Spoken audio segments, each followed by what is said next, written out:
All right, we are live with another episode of the Keegback. This is season 3, episode 4. It's weird to think that this is season 3 because season 1 started at the height of pandemic, and we're in season 3, and I guess we've made some progress, but holy guacamole, it's been that long.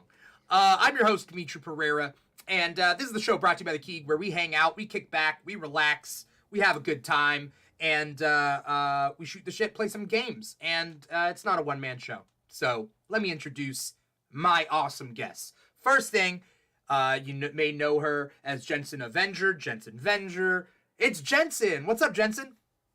Hi. I'm excited to be here. I'm excited that you could make it. Last time I had you on was the Hawkeye after show. Yes. Got to talk about my girl, Kate. Yeah. And you do have a Kate cosplay. Oh yes, I actually have multiple Kate cosplays. How many Kate cosplays do you have? At this moment it is 3, but there will be more. Okay. Are they all the same suit? Like just different prototypes of the same suit? I have a comic spandex suit that I designed with my friend Web Warriors Workshop. Mm-hmm. Then I have her kind of what she wears most of Hawkeye, and then I have her final suit from Hawkeye. Okay. All right. I think I've only seen the one, but maybe I've seen more. Maybe I just don't have a discerning eye. Most of them are on TikTok. I haven't done official shoots with all of them. So. Oh, okay. I gotta go in and check those out. Jensen Avenger on TikTok. Okay. All right. I'll check that out. Thanks for coming on, Jensen. Thank you for having me. Also, another cosplayer. What? What are the odds? Also, primarily Marvel? Stefania Sassano? Yeah. Yeah, primarily Marvel? Hello. Basically, well, actually, Wonder Woman's coming. Wonder Woman has shipped, yeah, second week of March. So, get ready for that. I love your Rogue and how, essentially, on TikTok, you are Rogue. Thank you. I'm the girl from Fortnite. Yeah. That's me now. That's all I see in my comments now, actually. It's so funny. I love your cosplay, and I love the fact that Rogue just came out as a skin on Fortnite, and that you're playing as Rogue. Yes, you know what I mean? I did that. I did that last night, actually. I meant to get some clips and edit a video, but there was a bunch of people that were like, wait, this girl actually looks like her from Fortnite, the Fortnite skin. I'm like, I don't see it, but I'll make a video just for the fun of it.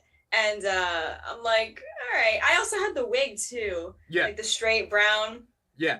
And I was like, let me just do something a little fun. And I just posted a TikTok about it. It's like, all right, I guess it's something, but I don't see it.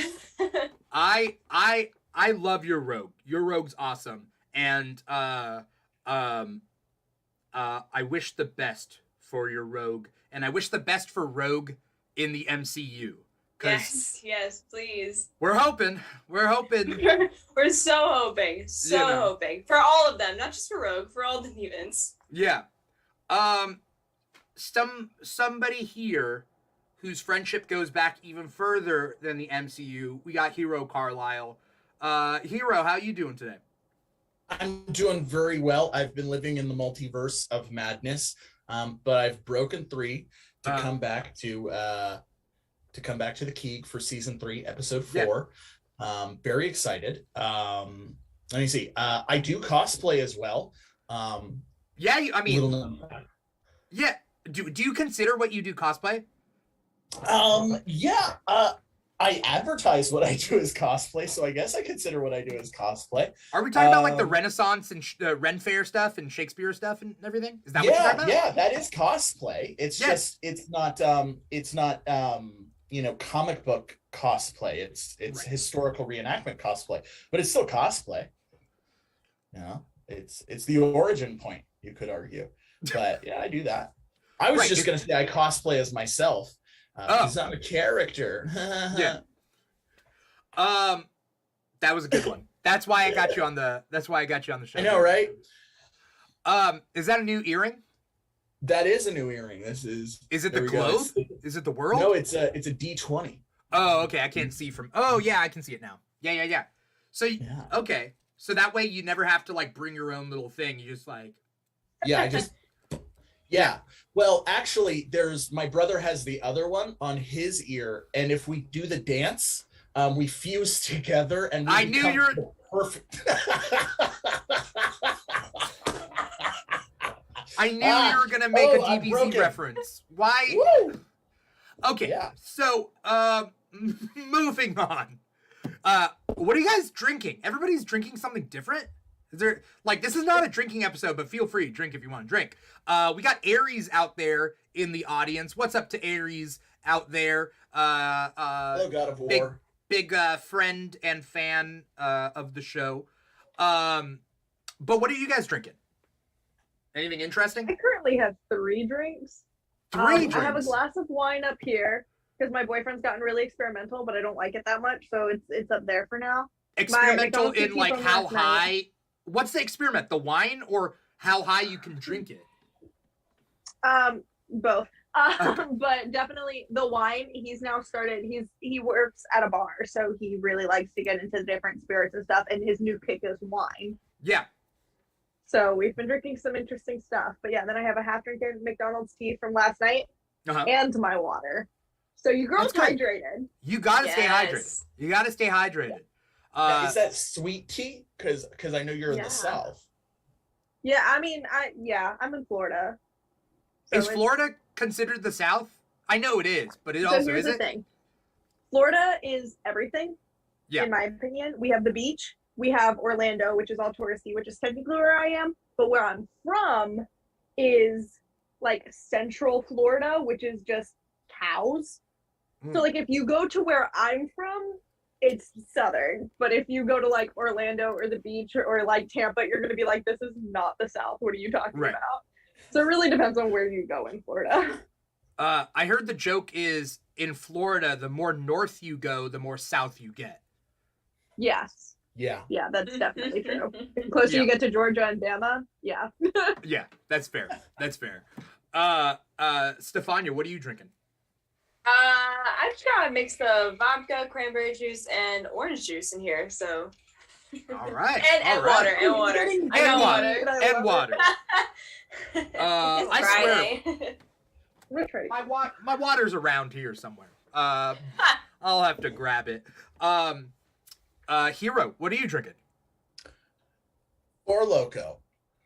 Is everybody drinking something alcoholic? Four Do I need to bust out something? Even though, we're not Why playing not? drinking games, but hey, well, we drink. Friday. It's Friday. Everything's a drinking game if you're playing games and drinking. This episode of the Keeg That's brought exactly to you by right. Four Loco, Dimitri Pereira's oldest sponsor.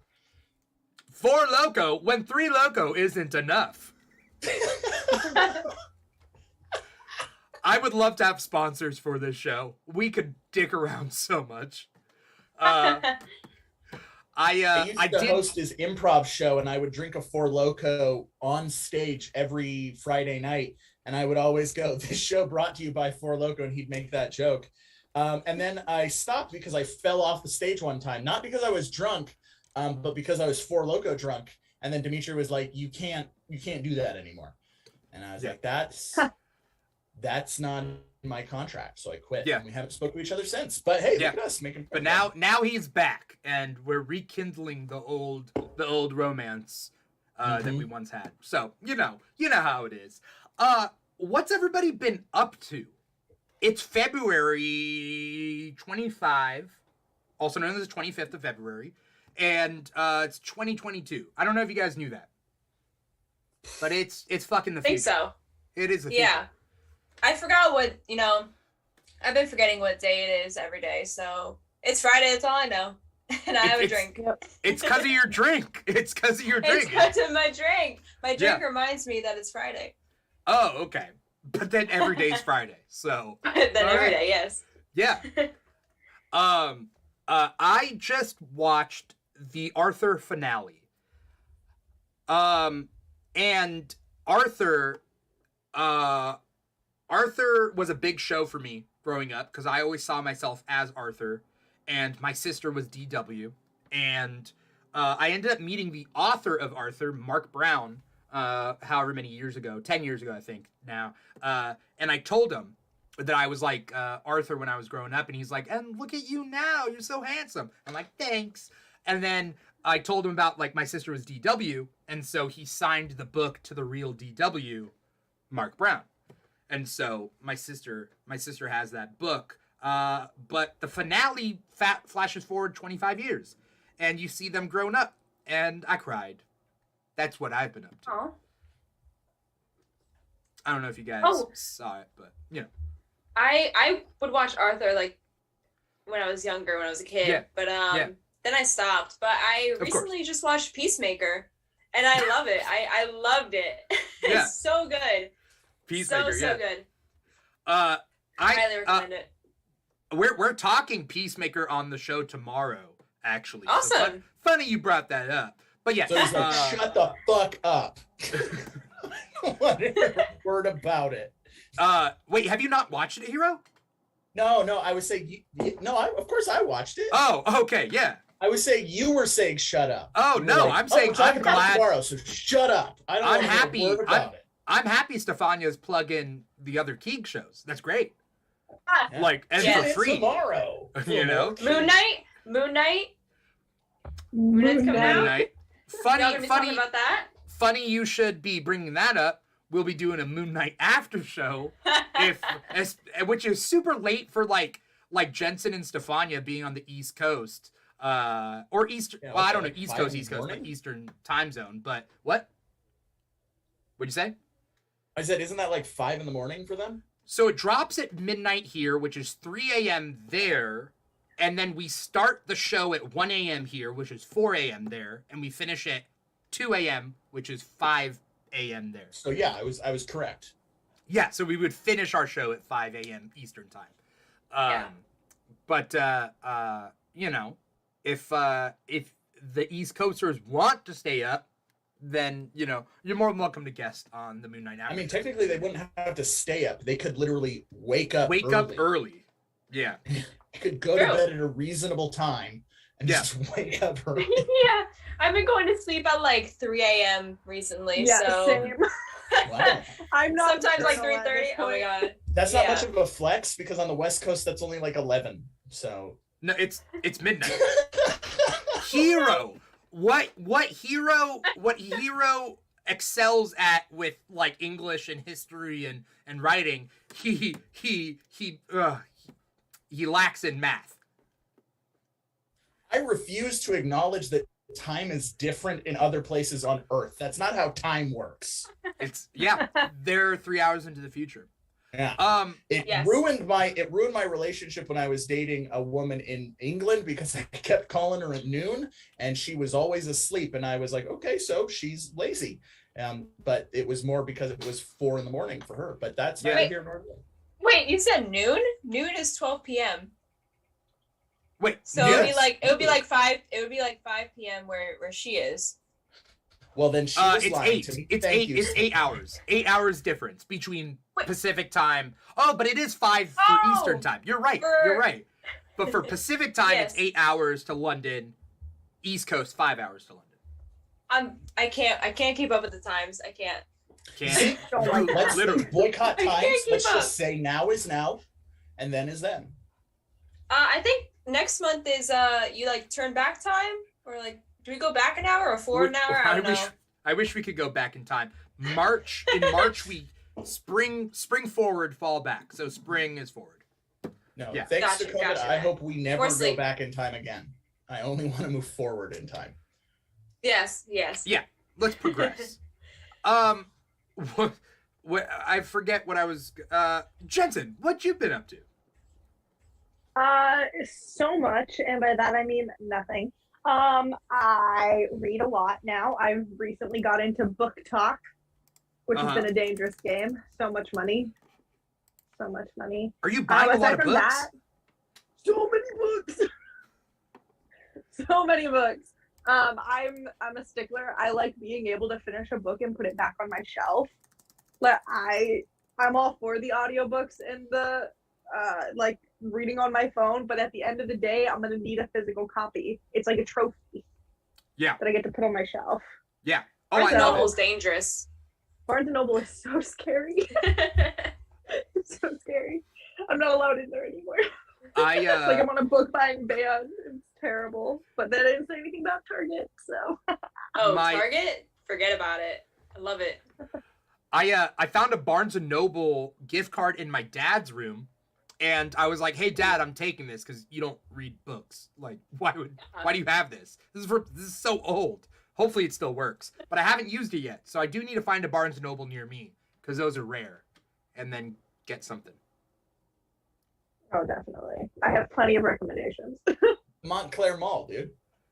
Okay, that's near you, but I'm in Fullerton. There is one in Fullerton, but it's the other side of it. Oh yeah, if you're in Fullerton, yeah. Yeah. But they're I rare was though. gonna say, Barnes and Nobles Yeah. are rare now.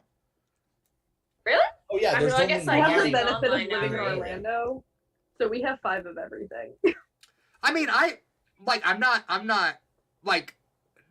in like the middle of nowhere, but like, you have 5 Barnes and Nobles in Orlando? That I can think of that I can get to within 25 to 30 minutes. Well, in that case, I guess I could go to Long Beach if I wanted to. There's a Barnes and Noble there. But everything in Dimitri, Orlando, there are 5 Barnes and Nobles 25 minutes from you in Fullerton. There's Fullerton. Yeah, there's Fullerton, there's Anaheim, there's Long Beach, there's Montclair, there's Glendora. That's 5. Those are all 30 minutes from you. I will have to look that up and call you on your bullshit. But moving on, I just want to do a shout out to everybody out there. Right now, we are live streaming on 3 different platforms. Our main platform is volume.com. So volume.com/The Keeg Show. That's where we're drawing the chat from. But we're also, on Twitch. We're on Twitch, which a couple of people are here. And then we're also on YouTube. So wherever you guys choose to watch us, no worries there. I have them all opened up. There's a viewer, Mr. Obamacare 420, says hello, and then the PBS show. So they're talking about Arthur. So Arthur on PBS. Young Jesus Plays 5200 says, "Hey Steph." And then Young Jesus Plays 5200 says, "Y'all excited for the Batman?" And I don't want to hear from Hero right now, because I that'll take an hour in and of itself. I'll get to you, Hero. Stefania, are you looking forward to the Batman? Oh yeah, the last like Batman that I really really enjoyed was the Dark Knight trilogy. That's probably my favorite.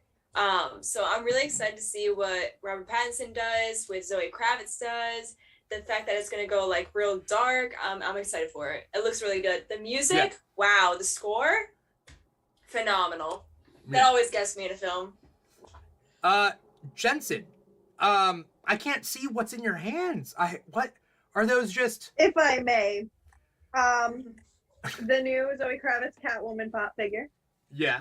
the new Robert Pattinson Batman pop figure, and something really cool that I feel like a lot of people don't know about, but it's the Before the Batman movie novel. This is a prequel novel to the movie. Oh.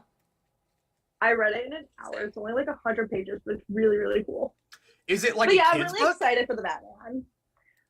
So like the text is big, but it's very like adult themes. Like, I mean, it's the Batman. Like it's as much of like for kids as the movie probably is. Right. It's like size 50 font of the thug was holding his entrails in his hand. It's huge. Like, Like, what? the It's text like- is huge. My It's boyfriend just, gave it to me. I'm like, I'm gonna finish this in an hour. yeah, I actually think we timed it. It was 44 minutes. It wasn't even an hour. yeah. What's the sticker price on that one? How much did it cost on the back? $10. Oh, okay. Hardcover. $10 Yeah, for it's on 45 minutes of Amazon. entertainment? That's a win in this economy. And I get to put it on my shelf. Like a It's trophy. beautiful looking. It's beautiful looking. It's really cool. I mean, anything with Robert Pattinson on it. But yeah, Yeah, that's true. put them in That's on true. anything. I love But yeah, that I'm we've kind forgiven of Robert excited. Pattinson. I love that. Twilight was actually Harry Potter was my first experience with Robert Pattinson. And then it was Twilight. Same. Oh, Cedric Diggory. Is it getting hot in here? I'm sorry, what? How did we get to Cedric Diggory? I was gone for 30 seconds. Oh, okay, that makes sense. Okay, that's an easy hop, skip, and a jump, I guess. Hero. Yeah. I'm afraid to ask. I'm afraid. Hero has hot takes all the time. Yeah. Hero, you should start a podcast called Hot Takes and Hotcakes, where you eat pancakes and just have your hot takes. Yeah, make different. Oh, that's actually a really good idea. I would make different pancakes and have like different guests and have hot takes while we eat hot cakes. And think about it. You could like have a Batman, like a cookie cutter on your, like, you know, and cut a pancake. I don't know if it has enough legs for it to be like its own thing. Could it be something under the Keeg banner? I'll have my people call your people. All right, cool. We'll work. We'll hash something out. Throw some hash browns on there. You know? I love it. What are your thoughts? So you want to ask me about the Batman? Yes, the new movie that's coming out. Yeah. Here's my hot take. Why is it that Warner Brothers is afraid to let Batman be fun? Like when did they decide that Batman's not allowed to be fun in any capacity? Like, without fail, everyone agrees that the two best Batman things ever are Batman the Animated Series and usually the Arkham video game series, right? Those are the two that people go, yeah, those are top tier. And you could argue that both of those are top tier because of Mark Hamill. But even without that, you could go, oh, well, then it's Kevin Conroy. And you can take that out of the equation. What both of those have is fun. They're stupid and absurd. Yes, they're dark. Yes, they exist in a bleak reality, but they're fun. They have a giant man made out of clay. They have a giant alligator dude running around. The Joker is a monster, you know, with a clown face who does all kinds of hijinks. Ra's al Ghul is an immortal ninja. You know, it buys the hat. And it seems like every time they want to make a live action Batman, they're like, oh shit, heaven forbid we make him Batman. Heaven forbid we anything remotely similar to Batman in there. We have to make sure he's grounded and gritty and realistic because that totally worked last time. It worked once, and that was because Heath Ledger was in it. All the other times it didn't work. Did it work in Batman Begins? No, that one was almost a bomb. They almost didn't make The Dark Knight. You can look it up. That was not a financial success, Dimitri. Yes, but it's still one of my favorites. Batman Begins. Yeah, no doubt. It's. I would argue that that's the best one in the trilogy, for multiple reasons. The Dark Knight Rises. Everyone fucking hates that one. Has some great moments in it, but everybody hates it. No one wanted to make it. Christopher Nolan didn't want to make it. Jonathan Nolan didn't want to make it. No one wanted to make that one. And even that one, they're like, yeah, well, we can't possibly have Catwoman have cat ears. So it's like this one is like, hey, what if we did exactly what Christopher Nolan did, but like darker and grittier and more joyless than Christopher Nolan did it? Like, What if we did it without any of the charisma of Christian Bale, without any of the witticisms of Michael Caine? Like, no fun at all. This one is just going to be a fucking chore. And it's like, cool. I'm so psyched to see Zoe Kravitz as Catwoman. She looks great. I love her costume design. She oozes charisma. Like, you and I have talked for a long time. Catwoman needs to be a black woman. It just makes sense. It always made sense. Frank Miller figured that out in 1989. But nothing about it seems fun. Like, nothing about it seems enjoyable. So what am I going to do? I'm going to watch it and then go, oh, great. So I get more of this. Oh God, I can't wait to see how they ruin Robin in this universe. I can't wait to see how terrible the Mad Hatter is going to be in this universe. Oh, I can't wait to see what terrible depiction of Harley Quinn is going to exist in this. So Poison Ivy is just going to be an eco-terrorist. Like, she's not going to have plants to control. There's not going to be any fun there. Killer Croc is just going to be a dude with the word Croc tattooed on his neck, huh? Like, it's like, why are they afraid to have fun? All right, good. There we go. You ended with the thesis. It was good. you started with the thesis, you went through your points, and you ended with the thesis, which is actually great. Take that and write a New York Times article on it. I agree with you. You're also more cynical than I am. But also, like, I'm with you. I kind of do want a fun Batman that fights, like, Clayface and Mr. Freeze. And like, I do think that the Batman seems like another Nolan movie.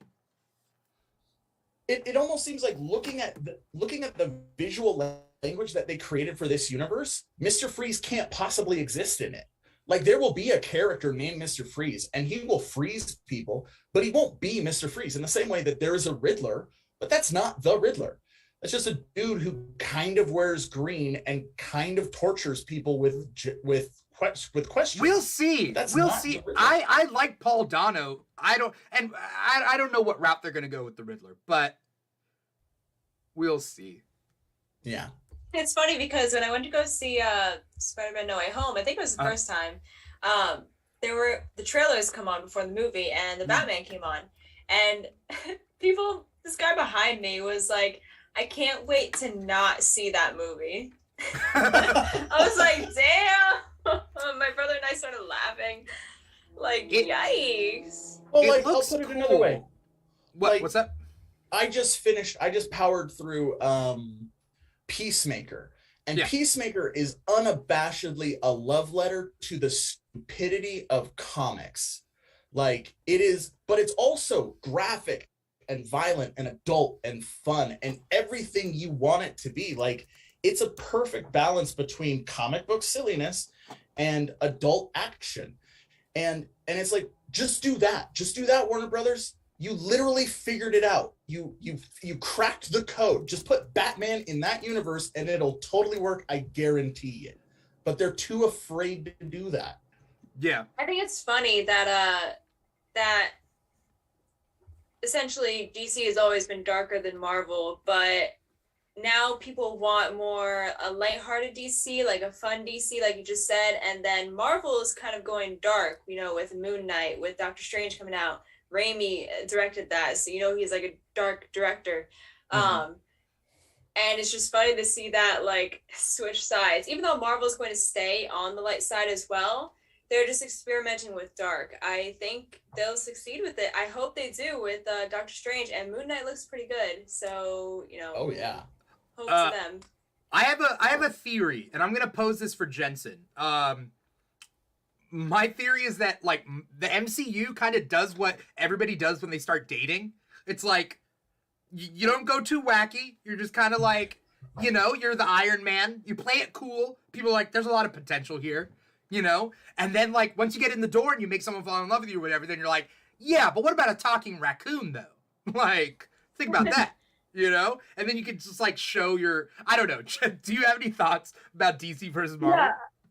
Well, I definitely think that there's a lot to be said about both studios just throughout their entire history of adapting their comic book characters to the screen. And, there's been ups and downs for both sides. There's a time in the 2000s where we would say Marvel was not killing it and DC was. So, and I think it's a lot of just finding their footing. Yeah. And I think Marvel has the benefit of they can do whatever the frick they want now, and people are going to see it. Yeah. By the way, we can say and fuck that's on really this. great. We can use whatever the fuck you want. Whoa! What a badass. Yeah, look at me go. I'm Damn her. Anyway. I think that there's just a lot going on for Marvel where they kind of already did their thing of like throwing things at the wall. And I think it's actually really funny because the two examples that have been used so far are Peacemaker and, like you said, a talking raccoon. Both are James Gunn. Yeah. Like, there's something to be said about Marvel bringing in these different creators that I think have blown it out of the water so much. Like, my immediate thought is Chloe Zhao and Eternals and doing something that was so different because they're bringing in all of these different ideas and people to do these things, to take from different comic books that we may not have been like, oh, well, we need this person. They're like, haha, well, we're going to give you Guardians of the Galaxy, which you've never heard of. Or the majority had not heard And I think DC is on their way to finding that footing with bringing in these different views. And I think the thing I'm most excited for, like with the Batman, is this is the first time I've ever heard an actor so passionately talk about comic book inspiration. Robert Pattinson has gone above and beyond to be like, this is based off of, what's it called? Is it One Dark Knight? Yeah, One Dark Knight. He said if they do a Robin, he wants it to be based off Dark Victory. This movie is heavily influenced by one of the most popular Batman stories of all time, Long Halloween. And I feel like they're finding that groove that Marvel has already been doing for the last 10 years. So now it seems like they can just put out whatever they want, but they've had that time to earn it. And I think DC is getting there. Yeah. I think Marvel's earned their ability to experiment and try new things. DC has always had problems, and I hope they're figuring out with Peacemaker and with James Gunn doing his thing that that there aren't any bad characters or bad ideas. There's bad execution, right? Yeah. You could say 20 years ago, you could be like, nobody's ever going to watch something with a talking raccoon and a talking tree being best friends. But it's like, no, why wouldn't you? It's how you execute it, right? And you have James Gunn, who is the best executioner. Anyway. Both sound bad. He knows how to do it. He knows how to take these wackadoo ideas that you would never accept. And he's like, nah, there's an eagle mascot.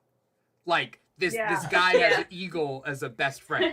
Okay. Well, and honestly, that's where I really think that DC is going to flourish. Is I feel like, everybody wants to say oh, DC's just trying to be Marvel, but that's because the fans have pushed and pushed and pushed to be oh, be Marvel. Even now with things with Peacemaker, they're like, well, why didn't this person show up? I'm like, I thought you guys were okay with not having cinematic universe. And I think DC's going to flourish over letting these standalones just be standalones, and if a character crosses over, great. If not, then it's not in that universe, and just not having it be structured. And I feel like they're figuring that out. And part of that, I think, goes into something comparing how dark the Batman is to how light Peacemaker is it doesn't have to exist in the same universe. It's just good ideas. And then the last episode of Peacemaker, everyone here saw it, right? Yeah. Mm-hmm. Yeah. Okay. Yeah. For anyone out there who hasn't seen it, put this on mute for a minute. Do you have a Twitter? But yeah. Honestly. Then you have the last episode of Peacemaker, the last moments. Y'all know what I'm talking about. Yeah. Where that collision happens. So yeah. I saw reactions to it, and I saw a lot of people freak out, and the fact that oh my god, this person swore? What? Yeah.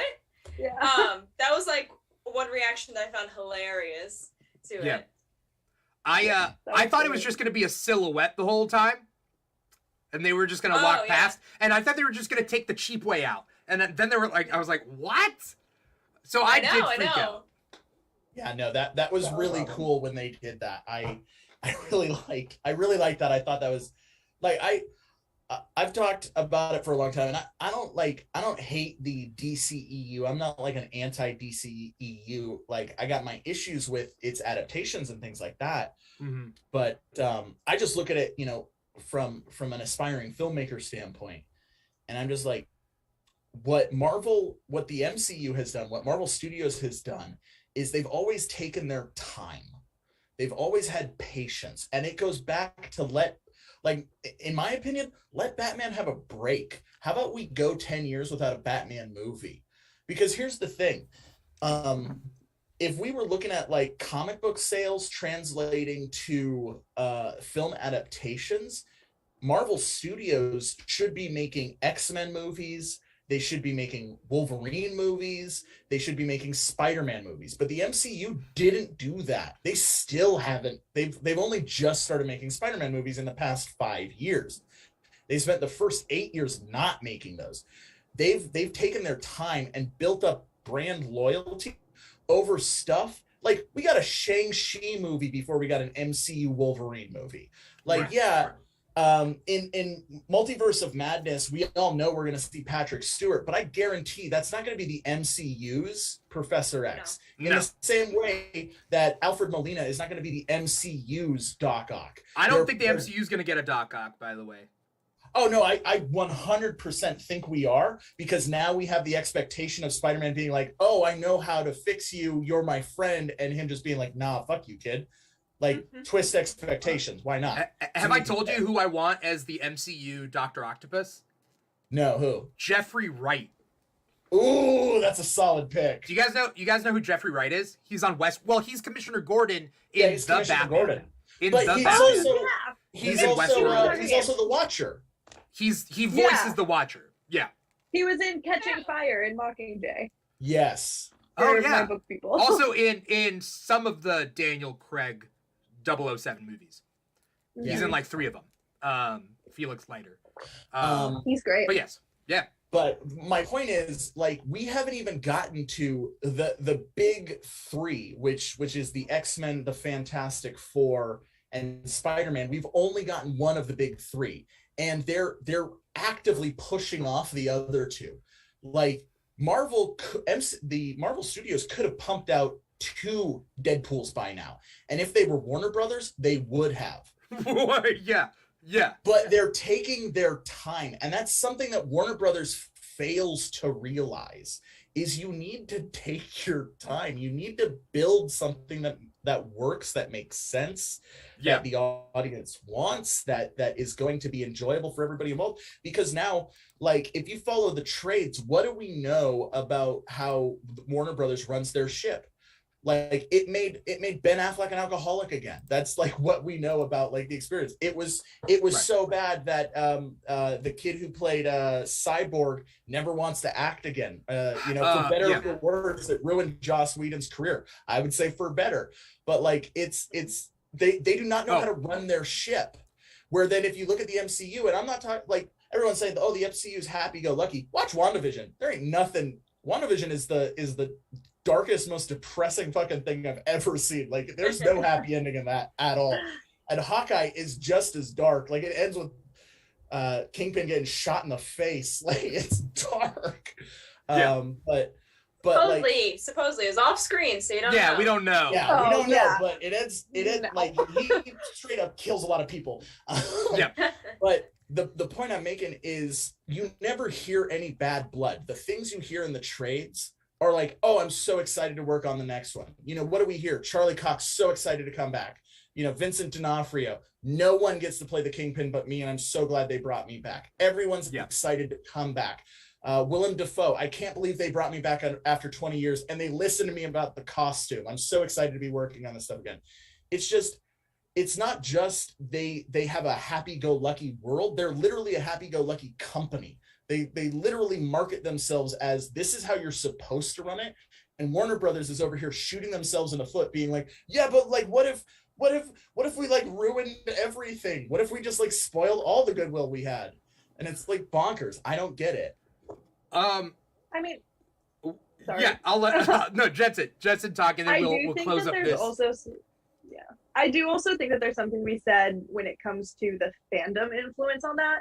Because you can have I think people are actively rooting against DC at this point, which is only because Marvel is so popular that I think, which is so funny to me because like the actual studios seem to have like such great relationships. Like they were like, hey, Stan Lee, do you want to be in Teen Titans Go to the Movies? And he was like, yes, I do. Like it's so funny to me. But you know, you look at things like what happened to Ray Fisher and Gal Gadot and like all of these things with Joss Whedon, but you can look at WandaVision and look at Elizabeth Olsen and say, well, you're whitewashed and you're not Jewish. Like if certain things were erased, and it gets erased because one fandom is rooting for basically that kind of stuff to be ignored while one fandom isn't. So I feel like there's just such this interesting dynamic between the two, because I also feel like while Ray Fisher is out there owning what happened, like being confident enough to call Warner Brothers out and fans are standing by him, you have this MCU dynamic where the MCU can do no wrong because it does have that brand loyalty, where now really, really, really important things are getting overlooked. Yeah. Yeah. Yeah. The Stan Lee Teen Titans Go thing, I think, has to do with Warner Brothers Animation, which I think they run their ship a little bit better. Well, I think about when like DC was referenced in Eternals. And yeah. it was just like another. There was another like thing I think where Marvel references DC or something, and it's so funny to me because they're always just like, yeah, let's do this. Like, let's you be in this, we'll be in this. They have been starting to work together because James Gunn has been doing like they shot the guy who plays Myrn in Peacemaker is gonna be in Guardians of the Galaxy 3, and they shot his test footage for Guardians 3 using DC funds, but then they shot Ezra Miller using Marvel funds. So they both did a thing. I think that was the third thing. Which I think part? that third thing was that they were on when Ezra Miller and Jason Momoa were on set for Peacemaker. It was on a Marvel set. Yeah. Yes. So all Marvel of like shot the actors were like, and it was during like Guardians of the Galaxy 3 recording. So they're all just like hanging out like buddy. And meanwhile the fans are like, no, you have to choose one. And they're like, the studios couldn't care less. Like they love each other because what's good for the goose is good for the gander. Like if one's doing well, they're all doing well. And that's not even my point. My point is just it doesn't make sense to me when you have one that's very openly showing you the model that works, why you keep doing something else when for the past decade it's proven that it doesn't work. Yeah. Like they keep going back to, hey, you know what we should redo? We should redo Batman. Like it's just like, no, maybe that's just try a Blue Beetle movie, man. It's just WB's fascination with Batman. We're gonna move on. This is a Saturday Keeg topic, not a Friday night Keeg topic. I'm just joking. We can talk about whatever fuck we want. But we do got to move on to a couple other things. I do want to shout out Mr. WrestleMania 20, who says, "Hello, Lady Steph, Lady Jensen, and fellas." I don't know who Mr. WrestleMania 20 is, but I feel like a tip of the hat to you. You know, I have a name, sir. I am Fella Hero. Okay? Hi, lady. Yeah. Why are they ladies and we're not lords? Yeah. I mean, they could at least be like Lord Dimitri, Lord Hero, Lady I am Jensen, Viscount Lady Steph of Essex. So thank you, Mr. WrestleMania 20 out there. Also, I want to shout, or at least tell everybody, if you guys want to, this is something we're doing now. You can take a selfie, anyone out there, or even us, really, take a selfie, post it on Instagram, hashtag TKB fans, hashtag get on volume, and we'll post your photo up during this show. So, for instance, in the past, past guest Eric Wargo was on the show. He took a picture, and this is his picture. So we will post your picture up. This is a past picture. It's if you're looking at this, you can see it. But basically, that's Eric watching the show and taking a picture of himself. Anyway, that's Eric Wargo, everybody. Go follow him on social media. Anyway, if you do that, you can we'll post your picture up. We're gonna move on. We are gonna talk old-fashioned trends. Here's like it's a little video that's about a minute long that will I don't know. It's just interesting. We'll see you on the other side. Some of the most famous fashion designers in the U.S. today have been asked to forecast what Eve will look like in AD 2000. One idea is a dress that can be adapted for morning, afternoon, or evening. It's the sleeves what does it. According to another artist, one dress of the future will consist of transparent net. The net probably to catch the males. Apparently in AD 2000 we shall be having a hair-raising time. Yet another designer goes so far as to believe that skirts will disappear entirely. Shoes will have cantilever heels, and an electric belt will adapt the body to climatic changes. The lightly clad woman of tomorrow, ooh, swish, will move in an atmosphere that's scientifically kept at the right temperature. The future bride in a wedding dress of glass. What the groom will wear, apart from a worried look, isn't mentioned. A dress of aluminium, with a sash to change it for afternoon or evening, and an electric headlight to help her to find an honest man. As for him, if he matters at all, there won't be any shaving, collars, ties, or pockets. He'll be fitted with a telephone, a radio, and containers for coins, keys, and candy for cuties.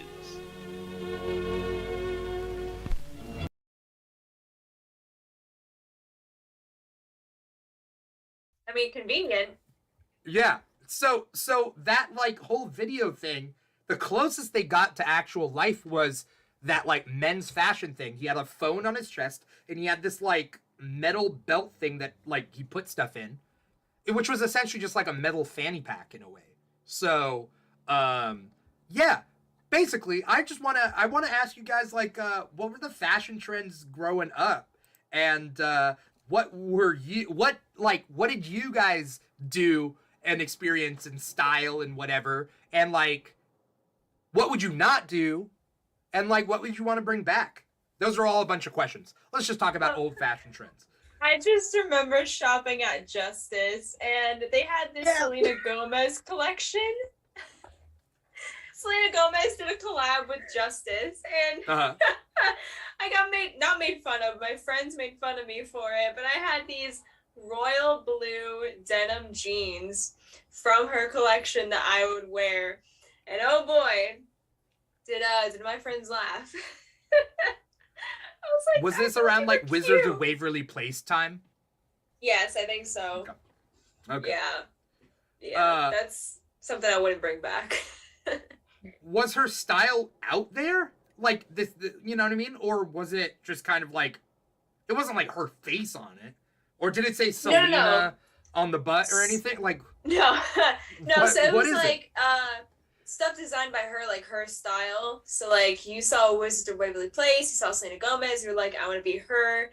So you'd have all the sequins. No, like Hannah Montana should wear the sequins and stuff. Yeah. But yeah, that's what it would be.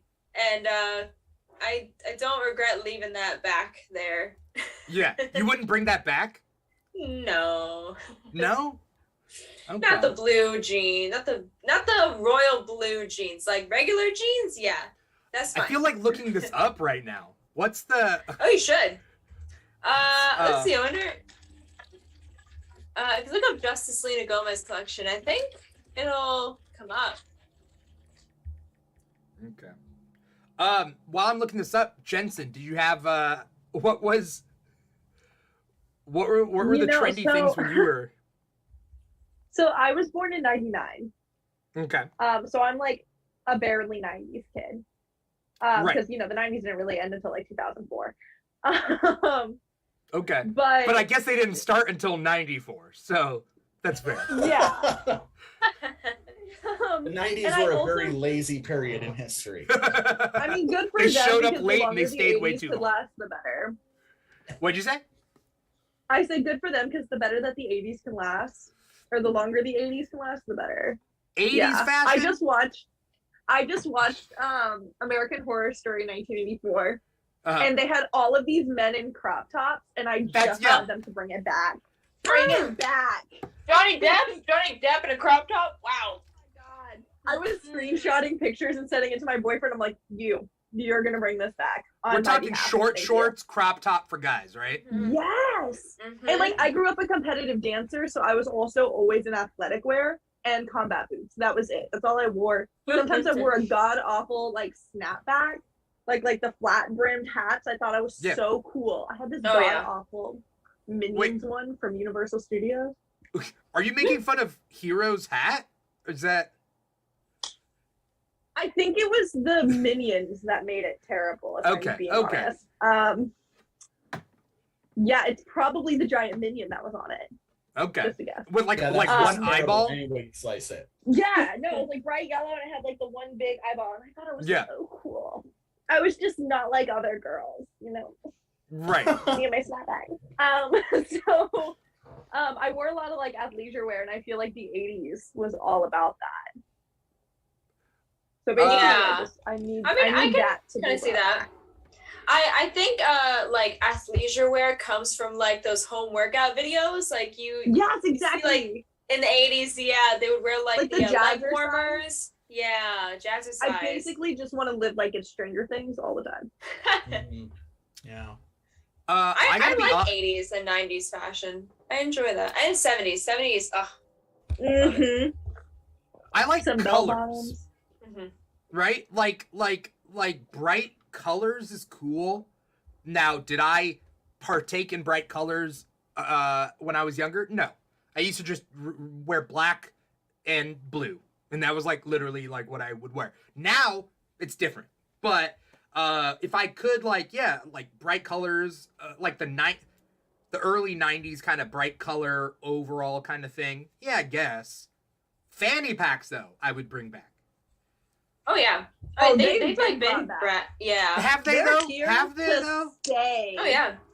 Yeah, people Like- like wear yeah. like across their chest now. I love it. I don't mean People across the chest. I mean around the waist, like a fanny I pack mean, should you can be. do that. Like, as who are well. you, Chewbacca? Yes, Was she wearing it like a bandolier? Like, exactly. ooh, okay. I do think though that the best thing to come out of the '90s was double denim, What's double denim? where you wear denim on top and denim on the bottom. Oh, like Double Britney Oh. and Justin Timberlake? Oh, I go, Canadian like, tuxedo. A Canadian Prescott from tuxedo. Scream. Yeah. Yeah, like you'd like just do jeans and like a jean jacket too. They wouldn't even have to be the same color denim. It was just jean everywhere. Yeah. I have no hope. I have no hope for these. I have no hope. Why? You don't wear a Canadian tuxedo? Well, because I look back on that. And I go, wow, what an embarrassing time that we endured. You know, I remember. Sydney Frosted Prescott tips. is rolling right now. I remember What a I queen. remember the ridiculous things that we thought were cool. Yeah. Oh, yeah. Like All what? of them. Like tell me. Puka shells. Puka shells. Yes. Okay, no Oh. one said Oh. no. Hold on. Hold on. There was a line in that frosting. Hey, I'm on TikTok. I see the kids. I see those xenials. I see those youths with their puka shells, and they're like, hey, Bleach tips. yeah, frosted tips. When did that Frosted come back? tips. Who decided that was cool again? They're not. It Are wasn't they? cool the first Are they time. coming back? Oh yeah, Are they? hardcore. I feel like they Really? did in a way because like people started ombreing their hair, and in a way that is a frosted tip. I also used to get confused by the word ombre. I have a younger sister, so I learned these terms and everything. You know, I'm not out of touch. But it's like ombre, like ombre, like what's up, ombre? Oh, I was like, Like- where are you going with Like, that? dude, what? Okay, that's just what it strikes me as. Fair point. But there's so many fashion trends in the past, and like Hero's right, like, you know, I guess we had to deal with it. Like, I don't know whether I would have like there's certain like I don't ever want to go back to baggy pants. Yeah, baggy pants were a goddamn nightmare. I don't want to go back. I don't want to go You back know because what then it it got was like to baggier walk and around like you baggier. had an elephant trunk for your leg. Like you Right. had it was like a bell bottom, but more stupid. Like, because they just And you got had to wear baggier them- and You had to wear baggier. them below your. You had to wear Yeah. them below your hip, Yeah, and for some reason they had like you had to put chains on them, so they you didn't like, have hang- to, but yeah, Yeah, you did. You didn't put Depends- chains on them. You were depends cool. what style. But all right, well maybe I wasn't cool then, Hero. Well, this is a known fact. Cargo pants, Cargo which pants. which could be Oh. baggy. I can rock those. Yeah, I Who's- mean, I who's think rocking 'em? Me. Yelena. What? Oh, Yelena, exactly, yeah. Yeah, but I'm like, it Yelena's a has different lots of breed. pockets. You're thinking like cargo pants, that's fine. What you're not thinking of is baggy cargo pants with huge DC shoes, while also wearing a DC Dragon Ball shoes. Z button-up shirt and frosted tips. You're picking and choosing. You're not taking the whole package. You're not taking the whole Right. ensemble. Though I feel Right. like something that's changed is you can take that outfit back then and it's kind of like very like boy bandy, like not, but people now would take that and make it like this edgy kind of e-boy look. And I feel like that's just really interesting that they're taking like things that back then we can look at, we can be like, oh, that's cringe. But I feel like when you update it, depending on what your style and preference is, it just takes on like a whole new look. So I feel like it definitely depends on what you do with it. You know Yeah, who well- I'm mad at? Sorry, what? All of this? Hero was saying something? What'd you say? You know who I'm mad at in all of this?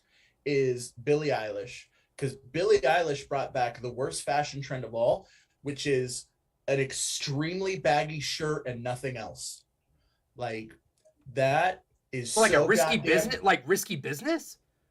Well, that's like their whole aesthetic. They wear like bike shorts, and then they wear like an 8X shirt. And like, I'm all for body positivity. I'm all for that. But now, like, every person on TikTok is like, oh yeah, I'm just gonna wear a big ass fucking baggy shirt. And yeah, call it a kettle black right there. Yep.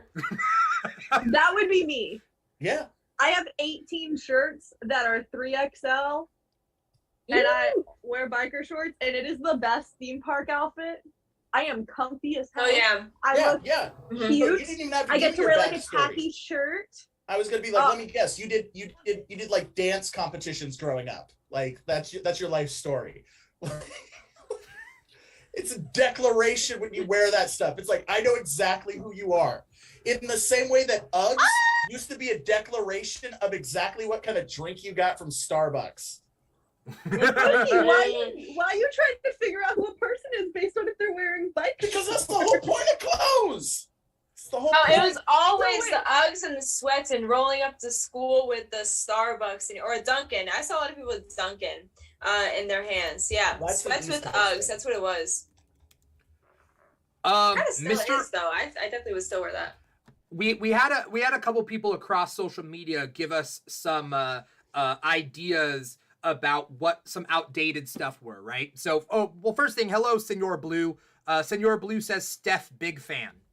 In all caps. That's my friend. In all caps. So, That's what I'm Mr. Obamacare 420 says flip phones. I was just talking to my Flip sister phones, about the last straw that I had to go from flip phone to smartphone. I once went to the LA Times Festival of Books, which was at, I think, UCLA back then. Now it's at USC.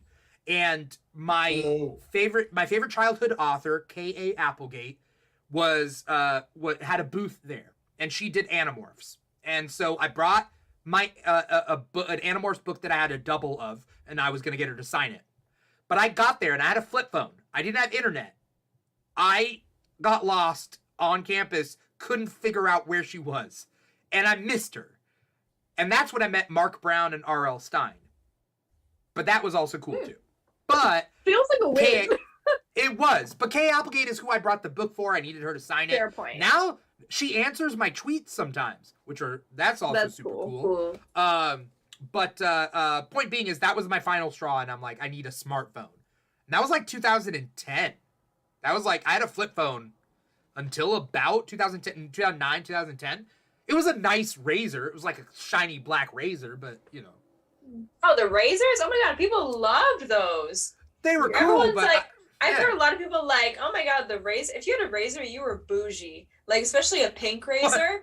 Whoa. Oh, Okay. yeah. Yeah. Oh. My mom had the pink razor. I think they still have it too. I pulled that out sometimes. I'm like, damn, things I would be doing with this phone. Oh, I guarantee it's in a drawer somewhere in your kitchen. If your mom had it, it is still in a drawer in your kitchen somewhere. No, the junk drawer. The junk drawer. Yeah. The junk drawer, just in case someday you never know when you're gonna need a phone. She's got the phone, she's got the charger, just in case. So funny, Just in yeah. case. We also, and I'm just gonna throw these out there because I think that some of us will like some of these and some of us won't. Marvelous Johnny, who's awesome, he's on TikTok. He said on Instagram, Hawaiian shirts. Yes, I bring 'em just back. got back into Hawaiian shirts. I think I rock a sweet Hawaiian shirt. That's just what I think. Well, Dimitri, that is because you are a man in your 30s, and that is just something we evolve into, like Pokemon. That is Don't date me, hero. Stop it. I would never date you. You're not my type, but I will tell you how old you are. I'm a youngin. I'm a youngin hero. You're a very handsome man. I'm a That's youngin. true. You probably look quite dashing in a Tommy Bahamas. But It comes down to the style, not the cheesy Hawaiian style. You got to find the ones that kind of work for you. I'm going to take us back to 2009 by specifically Asian dragon shirts. You remember those? I had them Never heard before Those that. feel like cultural appropriation. No, I had them 100%. before that. The mid 2000s were just called the cultural appropriation era. It was. Oh, no I shame. could not do mid 20s or like the 2000s era of Oh, fashion. we That were is like my unabashedly debate of just- my. It was this What were like we thinking? plasticky. They had like plasticky, like the synthetic button ups that would have like an anime guy around one side, or like a dragon that would like wrap around you. Yep. Like I had one with like this. I don't even know what it was. It wasn't even like an actual guy, like from a show. It was just a guy, like a samurai with a sword, Dude. going down the Yeah, side yeah, of yeah. my shirt. Child. It was one of those I had no FUBU say ones, in this wasn't it? matter. Wait, what'd you say, Jensen? I said I was a child. Like all of this was just pushed on me. Like, You I had a didn't- shirt. I didn't have any You had a say in shirt the just like matter. it.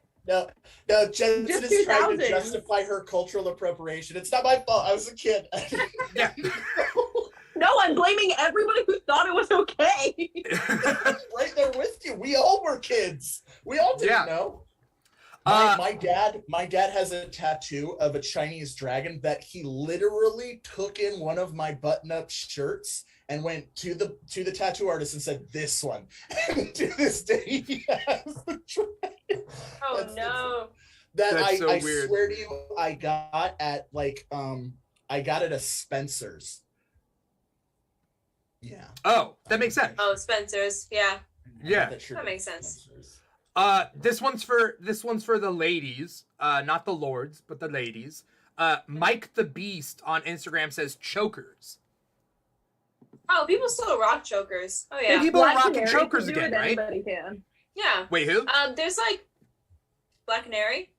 Oh, well, I mean, yeah, Black Canary can rock a lot of stuff. Steph, what were you saying? There's been like it used to be like the goth kind of chokers you would see right in the early 2000s, but like it's kind of evolved. You've seen like thinner ones, see-through ones, different colors. It can not be just like black. formal wear now. Oh yeah, yeah, and like even it's chokers like a little evolved. charm too. Like Mhm. it works. I Cinderella was around literally with it. wears a choker. Exactly, she does. She That's does. true. Yeah. Question. I'd still rock with it. Hell yeah. Question that I have for our lady impresarios. How much of a slippery slope is it from chokers to collars? Because I know collars is a very different thing.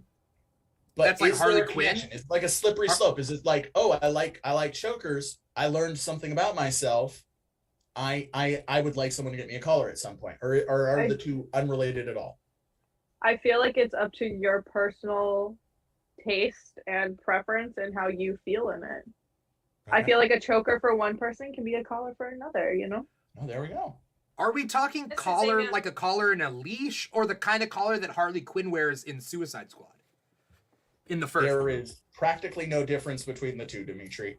I Well, did not know. Does I it had have a this. loop? Does it have a loop that you could click the I definitely leash feel in? like if it's like hooked onto a leash, it's a collar. Oh yeah. Well, it's definitely a collar if it's hooked onto a leash. But it's a collar I feel when like it's not that's hooked the onto a line. leash.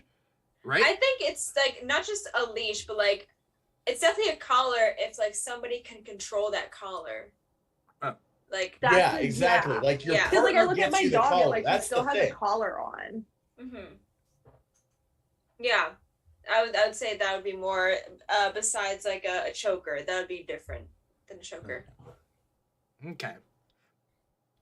Well, I just meant in the same way that puka shells are like a gateway drug to lifted trucks and just terrible political views. I'm like, are Yeah. chokers a gateway drug to lolly pictures, sticking your tongue out and having collars?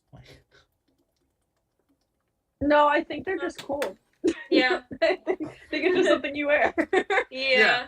It's just I- you don't want to wear something formal. You want to wear something like casual. Chokers would be a pretty good option for that, I think. Just adds a little something that way. But Yeah. like It's just a taste thing. chokers nowadays, because I had to do a little bit of research today because somebody posted that, and I found one of Reese Witherspoon when she was younger on like the red carpet with like a choker. And like the old 90s chokers are different than modern day chokers. The 90s chokers were like plastic and elastic, and they were like, you know, kind of that like the weaved kind of looking Yeah, one. I know it's exactly. Yeah, because they what made you're those as bracelets too. Yeah, Yeah. Were they just bracelets and somebody was like, I'm gonna put it around my neck? maybe. No? Were they It wouldn't specifically? surprise me. Yeah. I I don't would be know. surprised. There's a lot of people doing like, oh, this is used for one thing, but let's try it this way and see if it works, and it Right. actually works. Right. That's like guys who have D20 dice hanging from their ears. Yeah. It's meant for one thing, and then you got it as an accessory.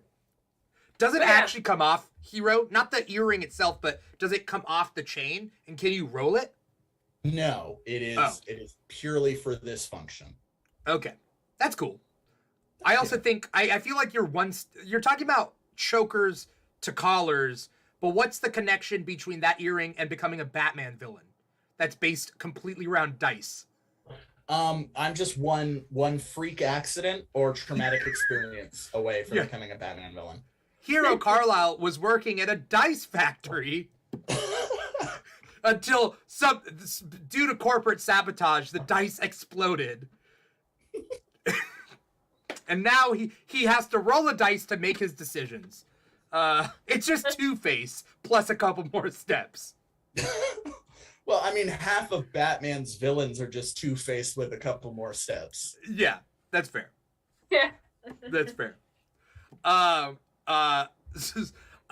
Who was saying? We are Amanda on Instagram says Skater Boy. Jensen and Steph, were you guys around when like Avril Lavigne had her like Skater Boy stuff and that whole like thing? Mm-hmm. I remember. I was not. I remember like waking up. I mean, I was born in '99, so we're the same age. But like, I Oh, no, I was remember. Steph just has a better memory. That's what it is. I just lived under a rock of competitive dancing. I would wake up in the summertime. It was like, this is nostalgic. I wish I could go back to it. In the summertime, I would turn on like MTV Hits or what's the other one? VH1. I don't start with a V. Yes, VH1. And I would just see music videos after music videos, and I just like, oh, also, y'all saw Degrassi? Y'all watched Degrassi? Yeah. Y'all, the Shark in the Water song, that would come on constantly. And I was thinking the other day, I was like, this is so nostalgic. I wish I could go back because like, this was such innocent times. No care in the world, just MTV Hits and me, and it was summer, and I was going to my aunt's pool to swim that day. That's exactly what it was. But I vividly remember Avril Lavigne coming on. I remember TikTok playing. It's all that. Yeah. I have a question to close this up, and that is, you brought up a good point, Steph. It's like no care in the world when you're younger. But with no care in the world, every little thing is so much bigger, right? Nowadays, it's like you have 20 things to worry about. If one thing, like if you only had one thing to worry about, it better work out, right? Mm-hmm. Would you rather have it that you like, as an adult, we have all these things and they all matter slightly less, or back in the past when we had like 5 things to worry about at most, and they all were like life-ending stuff? Oh, I'd rather go back and worry about the little stuff that I had. Really? Because it wasn't much. It wasn't much at all, but like it was still make or break you. But like I said, I'm a very nostalgic person. When I hear something, or I just like, it flashes a memory in my brain of that time. And I would definitely go back and like not have a care in the world, care about like the dumbest stuff with my best friends. My best friends and I, we would hang out. We would make up like dances and record videos, dumb videos. That's all we would care about, really. You're literally on TikTok now, Steph. I know. What is the difference? I know, but like I don't do dance videos. We would just really do like dance videos. I still have them too. It's fantastic. Yeah. Looking back at them. Jensen, what would you go back to those times or? So I'm a teacher, so I work with kids all day. Yeah. Literally K through 12. Yeah. And just hearing their issues and the things that they worry about, I cannot imagine going back to those times. And maybe it's because I do see that. Maybe that's different too because it's more modern day as opposed to like how we had it. Like we didn't have an abundance of social media like they do now. But just looking back and like, I had a middle schooler lose his mind because he didn't get to take the attendance up to the office. Yeah. I can't imagine being in that place again. Yeah. I don't want to go back and care about the dumbest like things or not care about the actual things. Like I used to not tie my shoes. What's that? I said I'd go back for Nicktoons. Oh yeah. That's fair. Like it definitely like depends on like what we're going back for. If we're like specifically talking about like depending on issues, I'd rather have what I have like now. You know, I have a loving boyfriend and like my issues are very like things I can control, as where as a kid you don't have much control over it. Right. As opposed to like, oh well, if we're just like going back to the 90s, like bye. Like, yeah.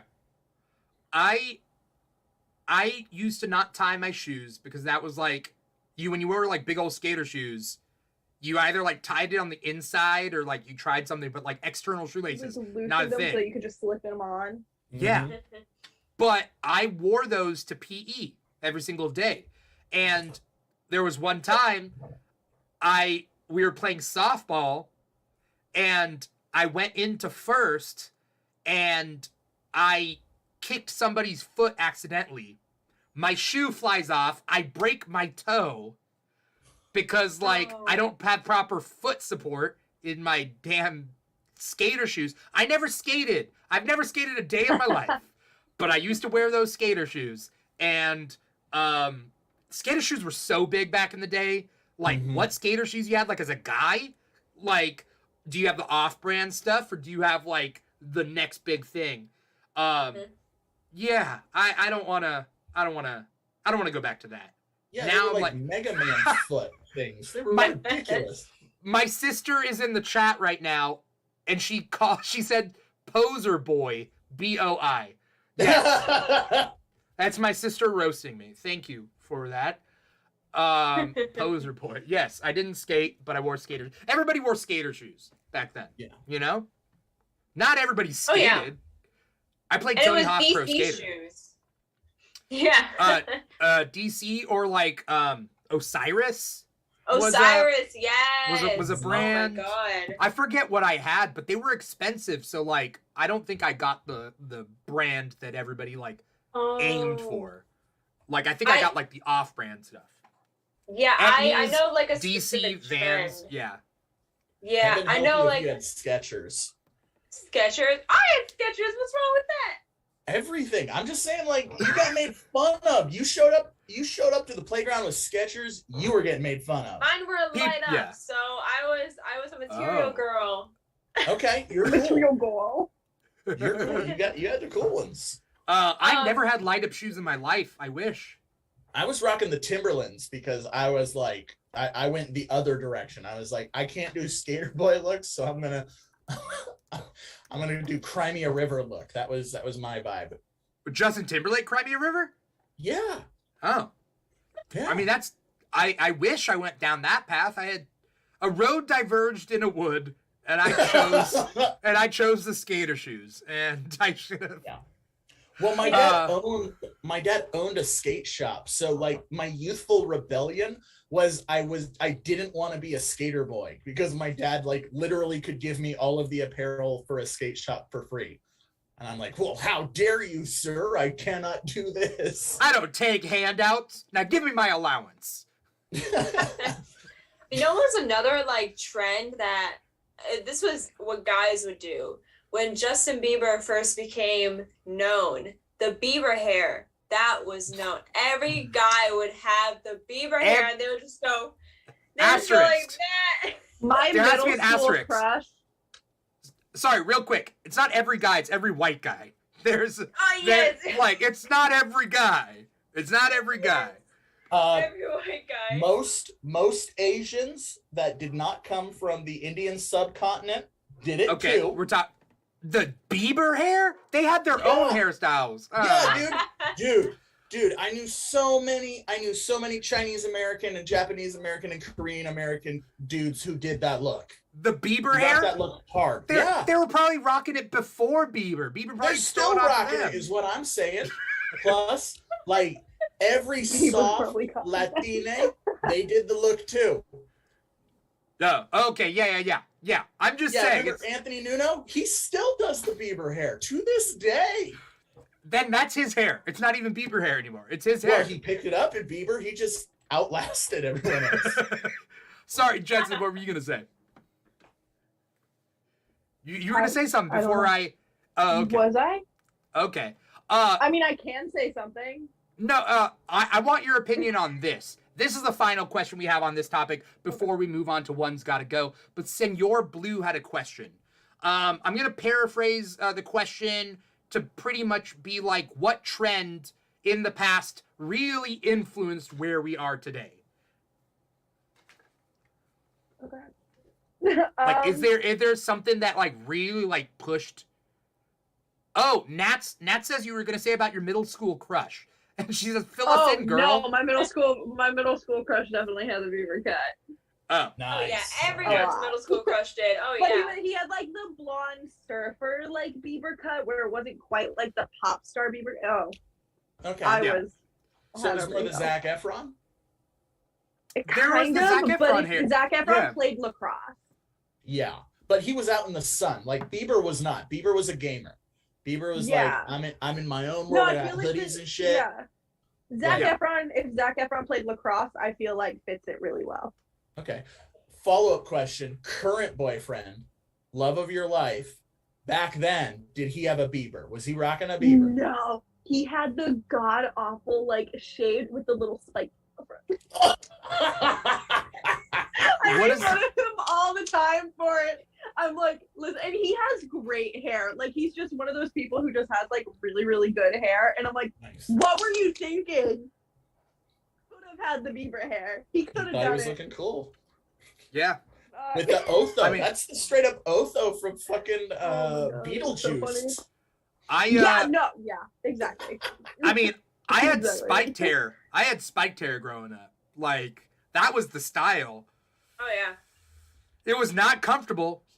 It was putting that much gel into your hair every single day. Not that great. Not that great. Oh, gel. Oh my god. I can't I imagine. remember my brothers. Ugh. Yeah. Yeah. Spiking your hair back in the day. Hero, did you have spikes? I had spikes for like 1 year, but no, mostly I rocked long hair. I rocked Oh. like long surfer hair. Yeah. Okay. I mean, that was back when the OC was big. Yeah, you know. You know. Nats is just roasting me in the comments. So anybody who wants to Good. see me get roasted, Good. go to volume.com/thekeeg show. Or, oh, wait, never mind. I anyways post it to this video anyways. You could technically see it wherever. Roast We're him gonna now. move on. We're gonna move on to One's Gotta Go. And for this, I love the fact that the audience is out there watching, having a good time, putting comments. We're gonna need them to give us some suggestions. Okay? Mhm. So Senor Blue, hang tight. Nats, if you're still there, hang tight. Michael, if you're still out there, hang tight. Anyone there on Twitch, we're gonna need some categories from you to play One's Gotta Go. Here's a quick video, roughly, to introduce the game and how we play it. Top 4, Reese's, Snickers, Kit Kat, M&M. Yeah, let's do those 4. That's a tough one, One man. gotta go. It's easy for me. Snickers out of here. Beat it. Scram. What? Snickers? I'm They're delicious. keeping. Yes, they are. Have but you ever of had course, a Snickers ice cream bar? they really satisfy. I heard that. Hold on. What are you getting rid of, Ebro? Just Snickers, And what are you keeping? Reese's, Kit Kat, M&M. Reese's peanut butter cups, the individual cups. Oh, Wh- don't which- you dare disrespect those peanut butter cups. No, never.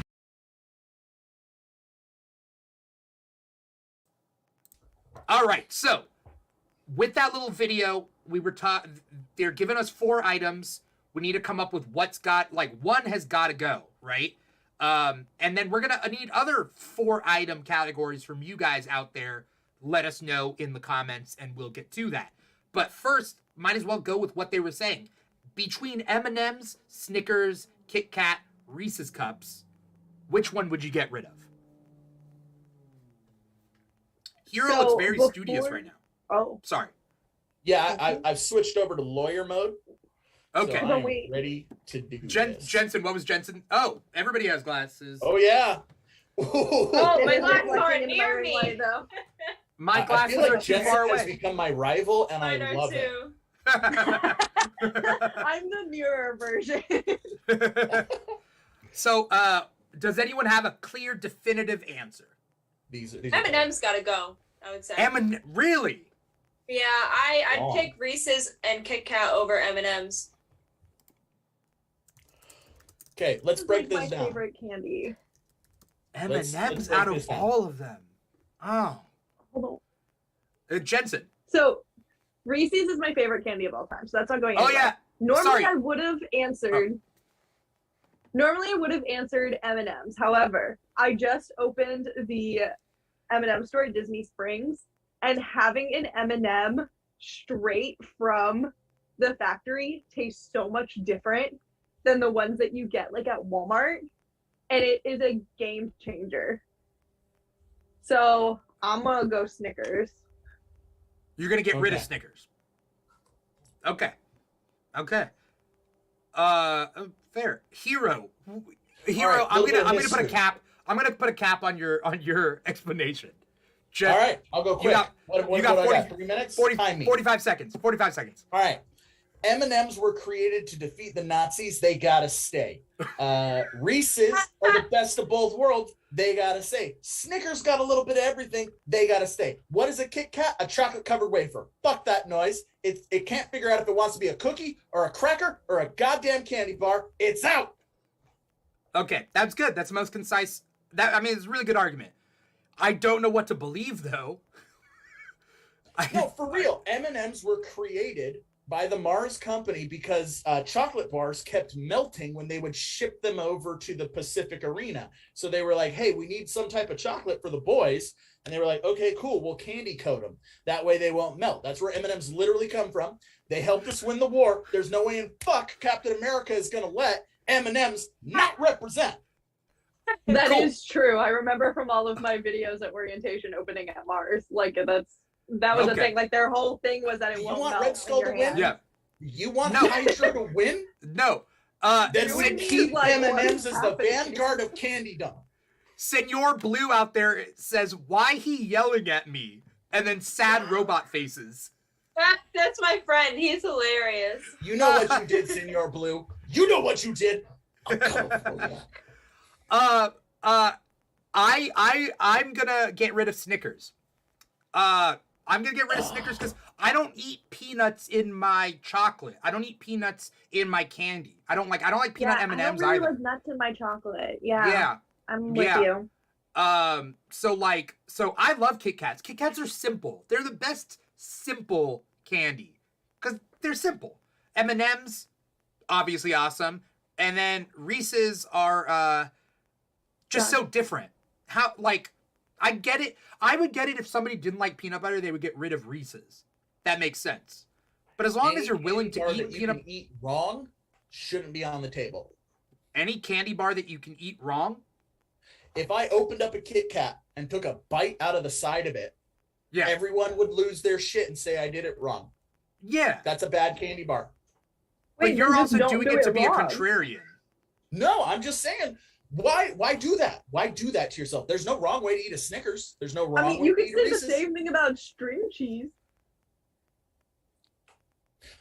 I was in Orlando, Florida, and I went to a sushi restaurant, and they put string cheese in their goddamn California roll. So you, a Floridian, have no room to speak about I string have cheese. definitely never been to a sushi place that has given me string cheese. String cheese I've been in to the I have not come across it. three different ones, all in Orlando. Nats in the comment says, "Are you eating a Snickers like a harmonica?" Sometimes. When You're I'm just feeling doing that to fancy, be Nats. difficult. Hero, you are so I difficult. like that. You're doing this just to be difficult. You would know if you invited me to your wedding. Why? She didn't have Snickers at her wedding. You would know that Well, if then you were it wasn't invited a to very her fun wedding. wedding, was it? Hero, do you All right, eat M&Ms? Snickers are out. I'm willing to concede. Snickers are out. Let's move You on to don't the next have- debate. Okay, I'm just saying, Hero would eat M&Ms in 2 bites if it meant pissing off somebody. Well, only peanut M&Ms. Like, you can't eat a regular M&M diplet in 2 bites. That's physically could. impossible. You just hold the edge. You kind of do that. The little My brownie ones? powerful jaws could not do that. What was Jensen saying? The brownie ones, you can like bite half of it and then you can like eat the brownie out of it and then eat the rest. Oh, those are good. Have you had the British toffee ones? Those ones are pretty good. Yeah. Oh, my favorite though are the mint chocolate. Oh, those are so good. Oh my So gosh. good. We had like so all of them. Again, I opened the one literally at Disney. So like it had all of the fun flavors. So we I got also to like the taste a peanut lot butter of them. ones. The peanut butter ones are quite good. Yeah, those are solid. We got another candy related one for everybody. All right. This one comes from Nats out there. Skittles, Sour Patch, Starburst, Gummy Bears. Okay. This one's tough. This one's tougher. Got my lawyer's Is this one glasses tougher? back on. Oh, I this think one? I know mine. I can answer right away. Sour Patch, because I don't like Sour Patch Kids. Okay. I'm gonna go Starburst because I think it's ridiculous that they're individually wrapped. But they would get stuck together though if they weren't. The planet is dying. I'll live. I'll just bite it. It's paper though, right? It's wax paper. It's covered right? in plastic. Yeah. Okay. It's fair. coated in. What if each Skittle came individually wrapped? I would be starting a riot. Well, That like would be a problem. like those little gobstoppers that come like 3 to a pack, and you just like, you know what I'm talking about? Those are only acceptable on Halloween. Yeah. Yeah. Yeah. Yeah. The Can you most imagine if wasteful somebody holiday of the year. Halloween they unwrap the Starburst for you and throw them unwrapped into your bag? Have you ever noticed that the little Starburst packs they give you on Halloween, they wrap them in 2s and then they wrap them individually? Like, Yeah. that must drive you crazy. Oh, yeah. And My then they're eye is twitching. always the yellow flavor and the strawberry flavor. They're like never good flavors. What are your favorite Flavors flavors of are always Starburst? the best flavors. Well, if I understand the universe correctly, it's the cherry flavor is considered the best flavor of the originals. That's my least favorite. I think red flavors of everything are usually the best one. Yeah. I'm the opposite. Red flavors are my least favorite. Red. Yeah, but you are an outlier. You are a contrarian in this moment. Most I people am agree. That's why they literally have Starburst Red exclusives. Like they sell ones that are Yes. just red. Do they really? Nats Game and I changer. are, Nats is definitely my sister because she's roughly in the same vicinity as me. She says orange, yellow, pink, then red. I like the citrus flavors better. Like the citrus flavors. I'm down with the orange. I'm down with the orange. Yeah. I'm gonna Steph, say Skittles Oh. gotta go, and here's Yeah. why. You get a bag Okay. of Skittles, you start eating them. Each one individually tastes like a Skittle, but then about a third of the way through, they all just kind of taste like sugar.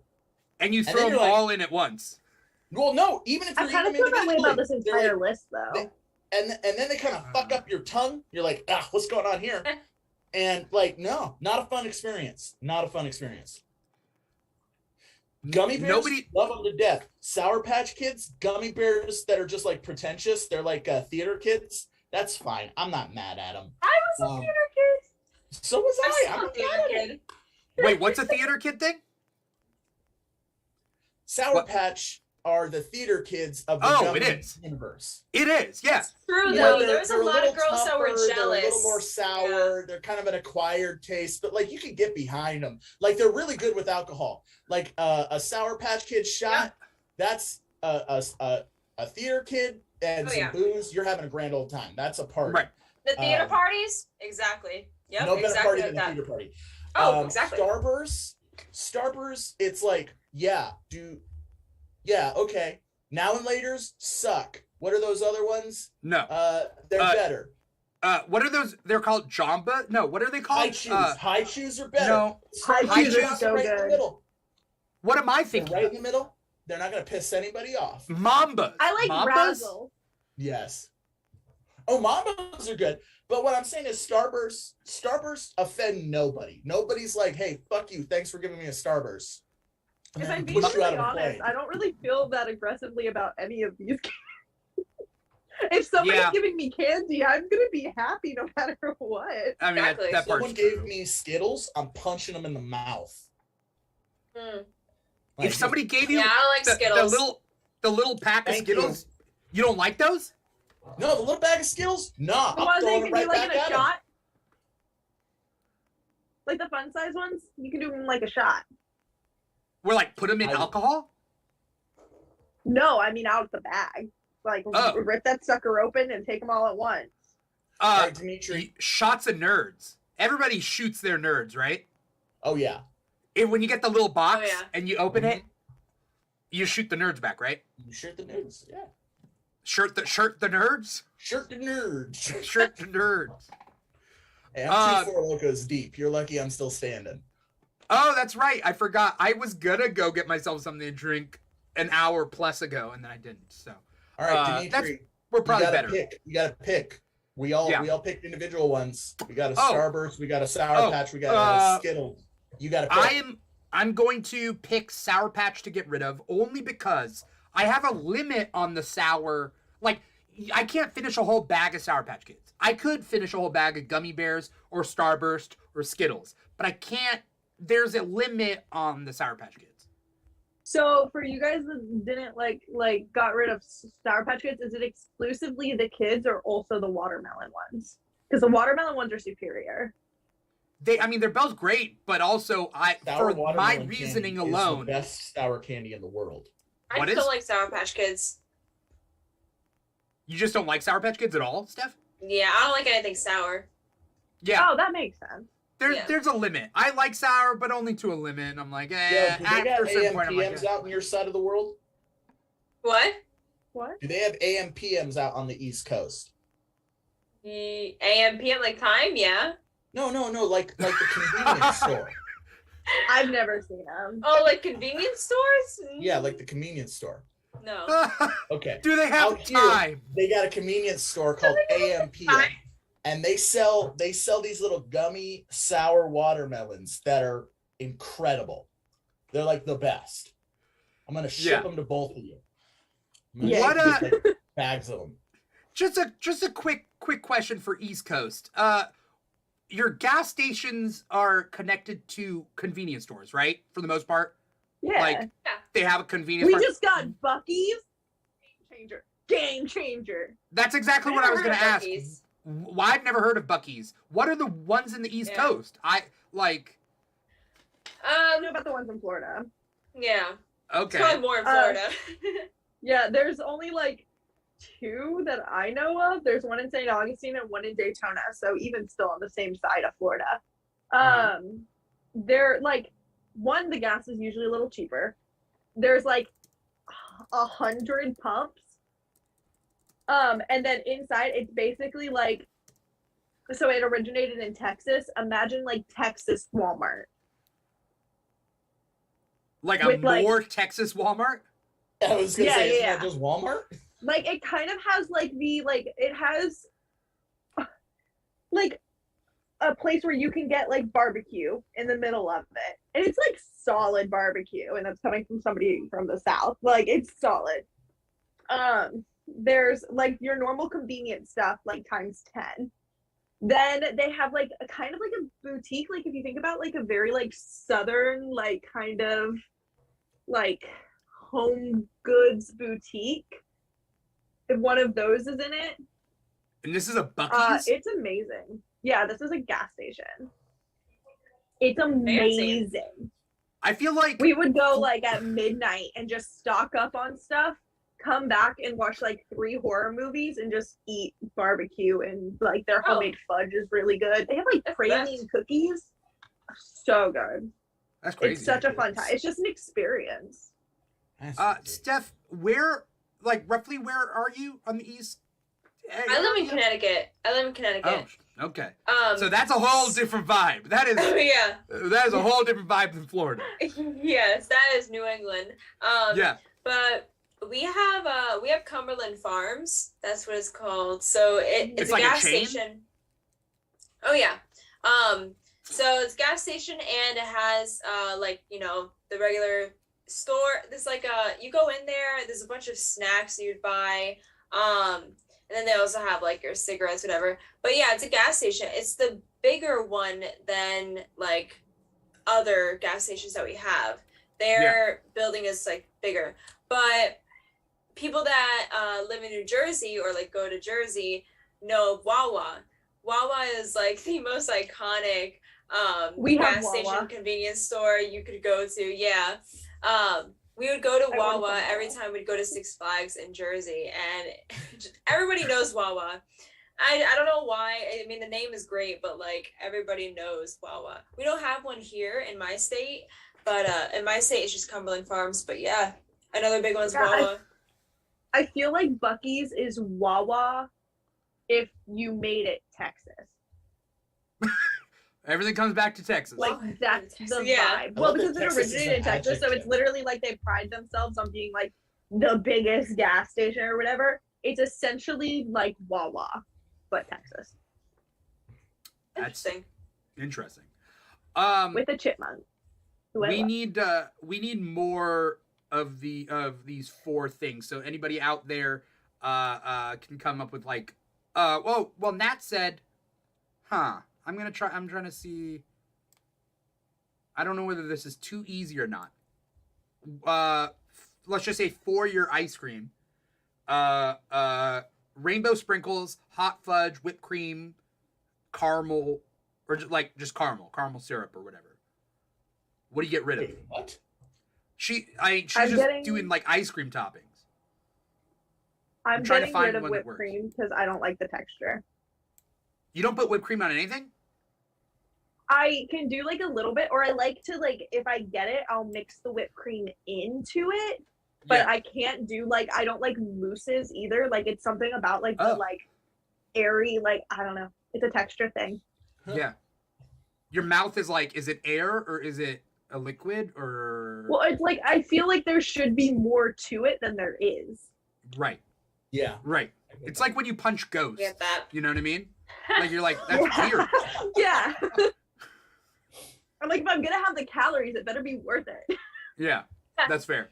That's fair. I'd get rid Spoonful of hot fudge. I'd get rid of rainbow sprinkles. Cause I just don't like the crunch like when I'm eating ice cream. It's not Exactly. satisfying. Yeah. I need crunch in my ice cream, or at least I need something to like chew in my ice cream.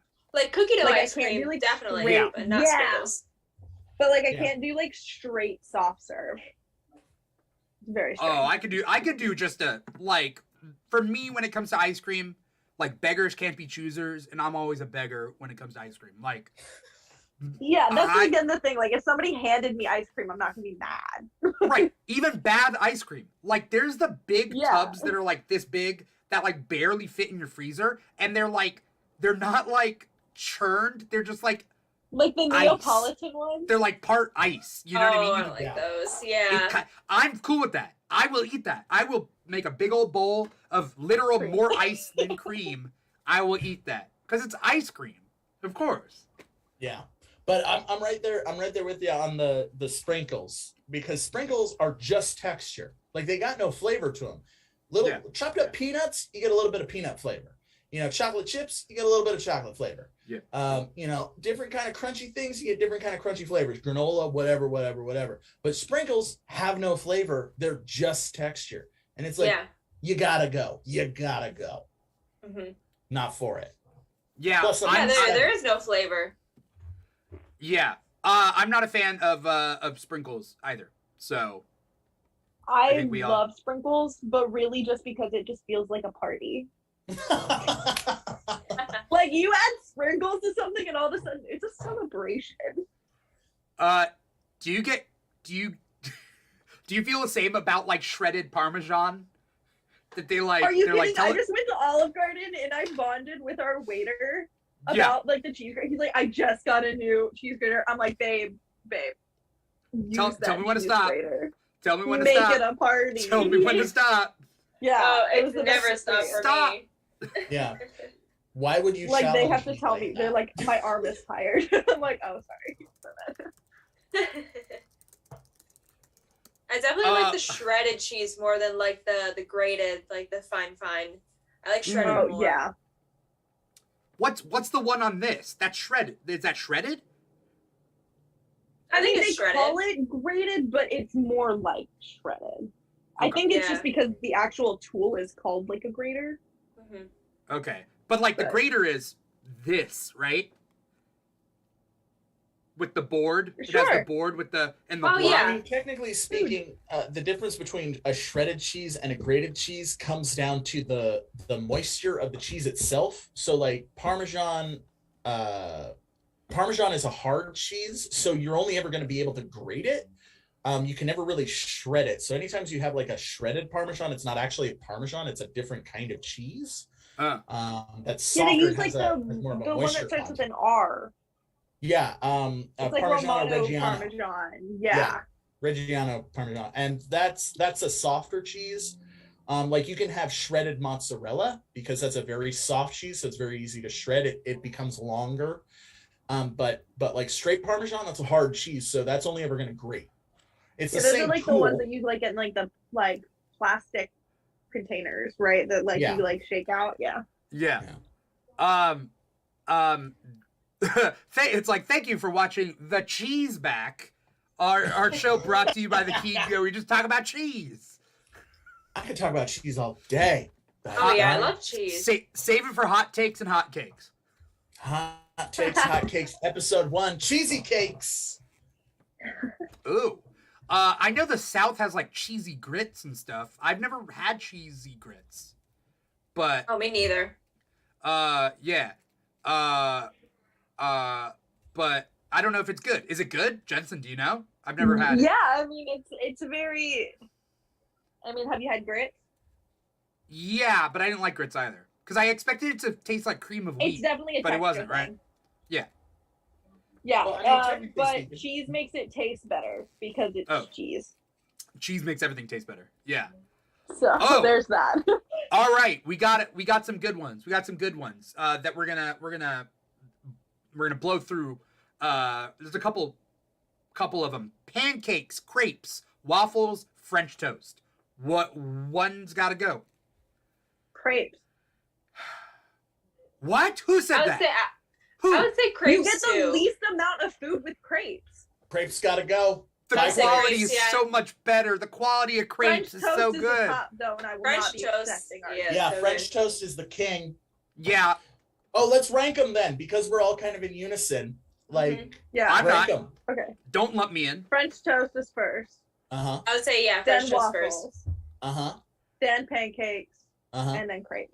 Yeah, I 100% agree with that. I would say I switched waffles and pancakes. I'm more of a pancake person than waffle. Pancakes I over do waffles. feel like it has to be like a really solid waffle. But that's the Like, I'm not problem. talking, like, Waffles are so Eggos here. cheap. Waffles are so But cheap. unless They it's just like a really good waffle, then I'll take a pancake instead, if that makes sense. waffles. I have been to diners where they have offered me pancakes instead of toast. No one has ever offered me a waffle or French toast instead of toast. So by the laws God. of restaurant rules, that means pancakes are cheap. Have you guys had Oh. bubble waffles? Oh, yeah, I've had no. bubble What are- waffles. Those They're are my bomb. new obsession. They have one at Universal's Mardi Gras right now, and it's a bubble waffle, and it's basically like an inverted waffle. Like instead of the going in, it comes like the bubbles come out of the waffle. oh no. And It's they a- like it's fill a it with Japanese ice thing. cream. It is so good. And it's I nice have and crispy. I have trypophobia.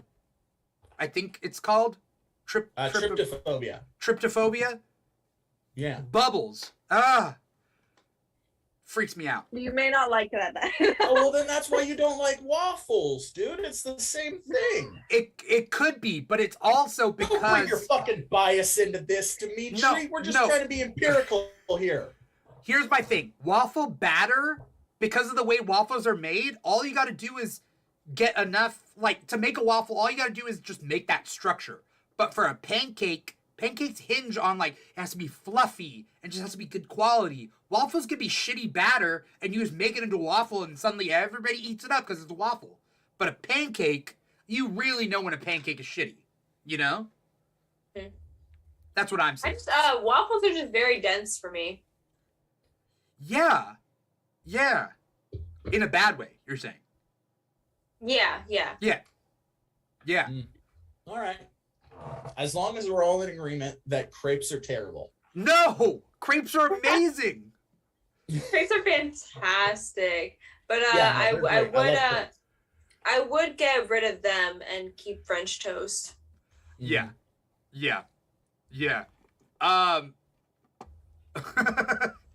I don't know what's going on in the chat right now. Cheddar, mozzarella, blue cheese, Parmesan. Ooh. Oh, blue cheese. I don't like blue cheese. Getting rid of blue cheese. Yeah. Cheddar, mozzarella, blue cheese, or Parmesan. I love Parmesan, mozzarella, Yeah. cheddar. Oh my god. Blue cheese, I hate.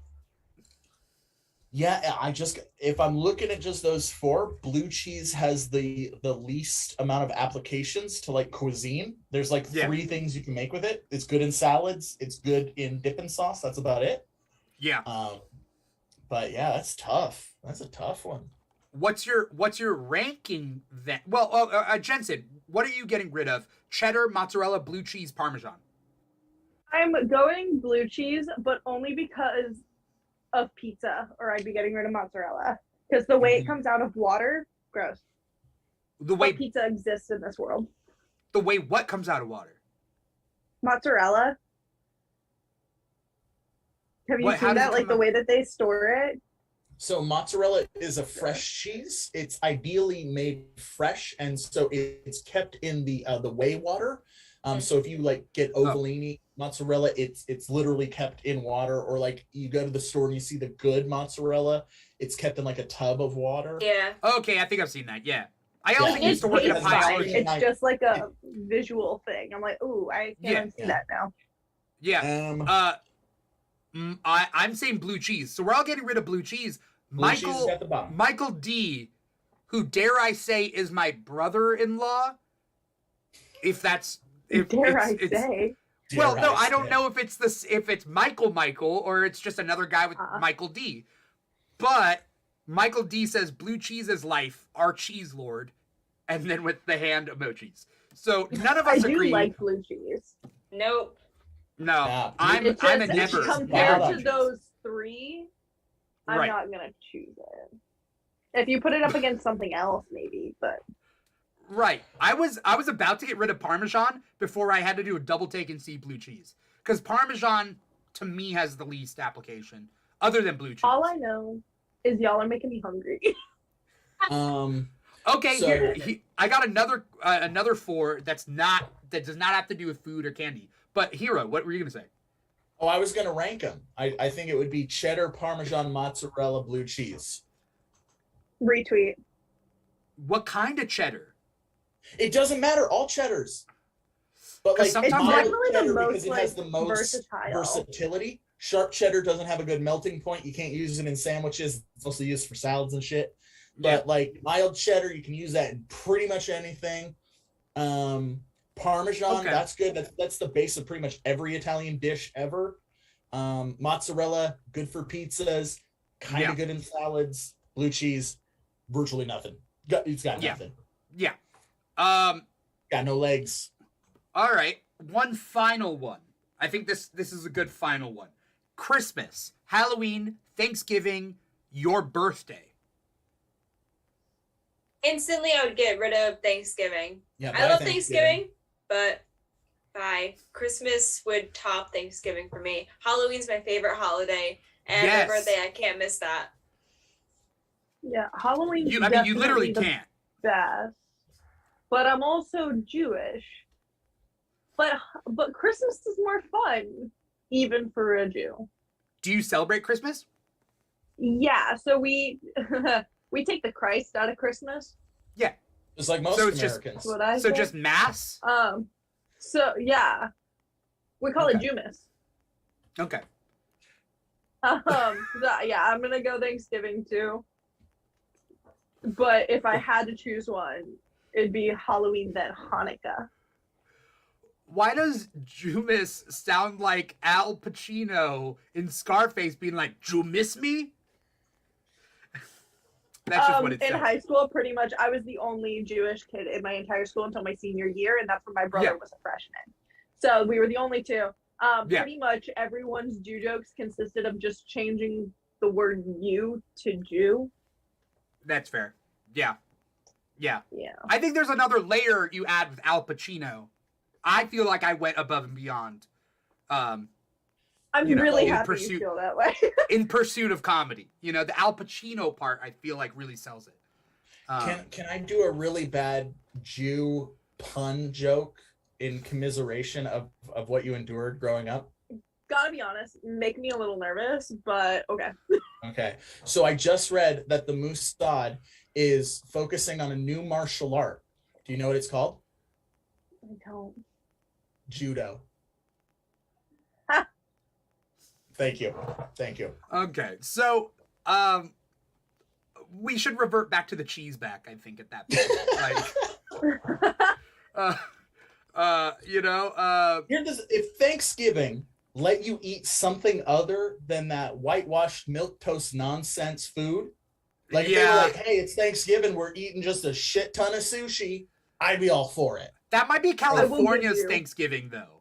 Like, I feel like in the Yeah. South, Southern Thanksgiving might be, like, pretty bomb. saying. Or, like, Southern Thanksgiving is a game changer. okay.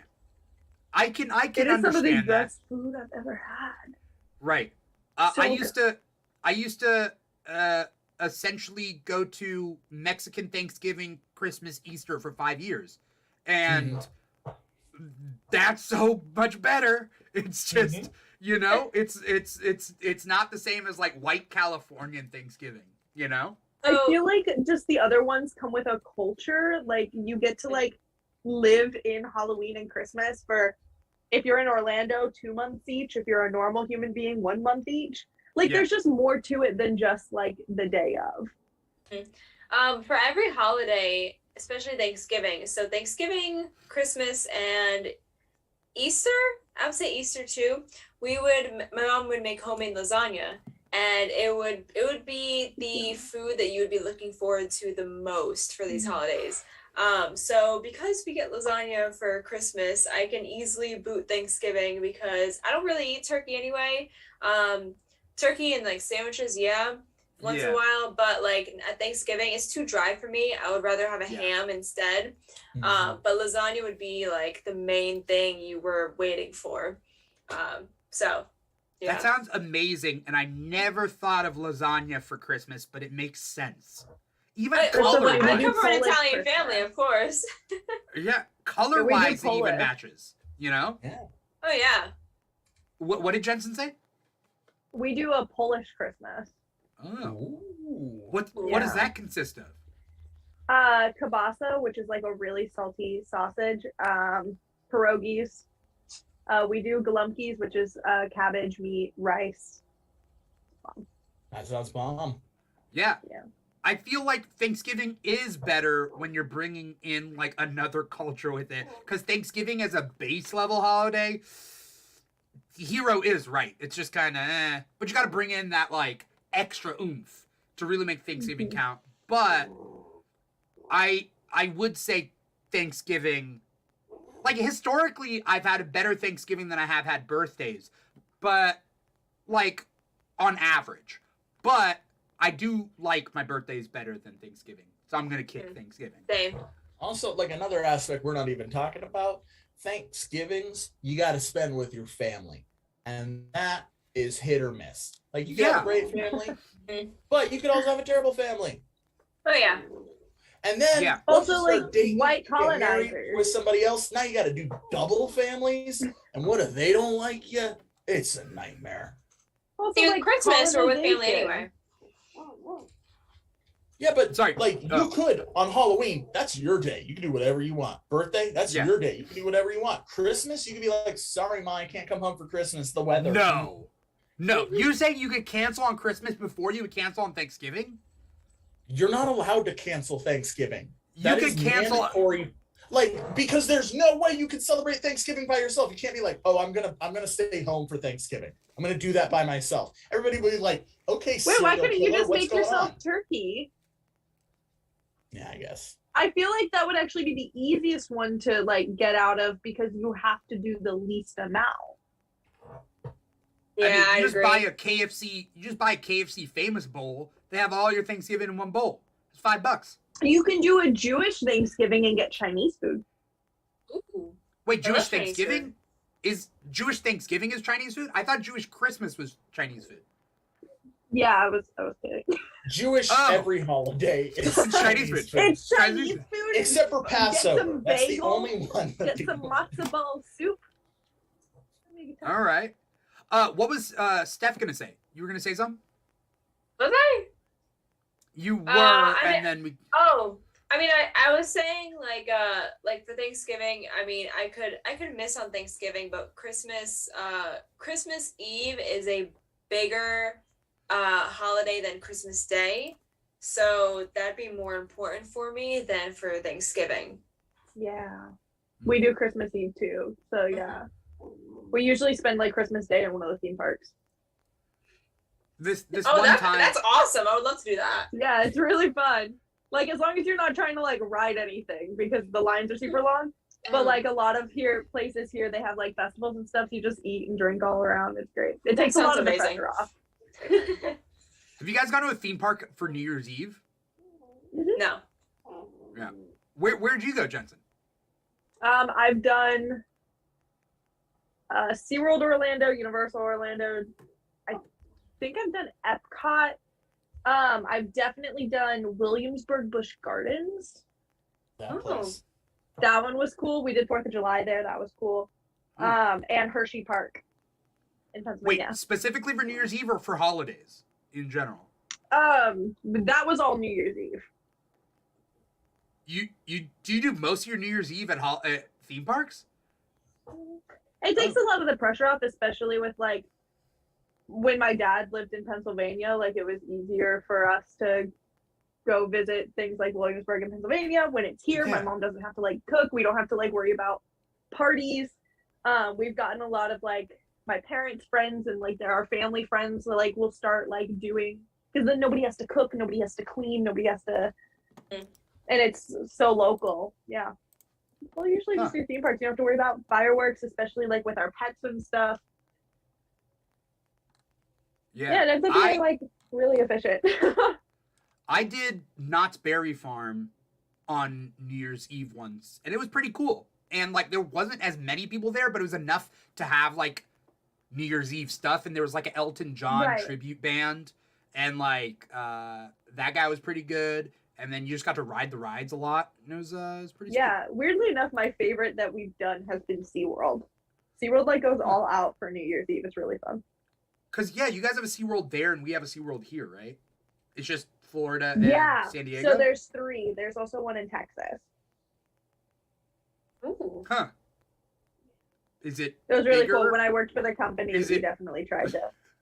Is it? No, is it... it's not. It was so weird because I work education here at SeaWorld. So basically my entire job was to educate people about animals, marine life conservation, which is part of the reason I'm like, no individually wrapped servers. But sorry, Nat says it's in the gas station. But when we went to San Diego and San Antonio, you realize there's a lot less focus on education at those. Shocking. And I was not a Hampa. I was like, where's all the educators? Where's all the people telling you not to use single-use plastic? What's happening? It's definitely a little bit more theme parky here, as well as more of an, I don't want to say an educational experience, because it's still a theme park and it's fun, but it's definitely more of a... Texas. Throw your trash in the water. I feel like in Texas, they would have a killer whale, an orca, so to speak, who they've trained to say, "Oh no, we're better in captivity. Thank you for years of enslavement." I feel like that would be a Texas thing. Am I too? Is this too heavy-handed? Is this commentary too much? I'm gonna let you stew in that. Okay. All right. Free the whales! Free the whales! I feel like in Texas, they would just have really, really terrible fish tacos. Because they would taste like orca? No! Why? No. Why would they have terrible fish tacos? Because in that's the thing. Californian Mexican food versus Texas Mexican food. It's like a thing. Oh. It's a big thing. Yeah, because Texas has barbecue that California does not. Yeah, Texas has terrible barbecue and they have terrible Mexican food. No, I'm also saying have a Texas has terrible better SeaWorld. barbecue than California, right? Well, yeah, everyone has better barbecue than California. Okay. Like, All right.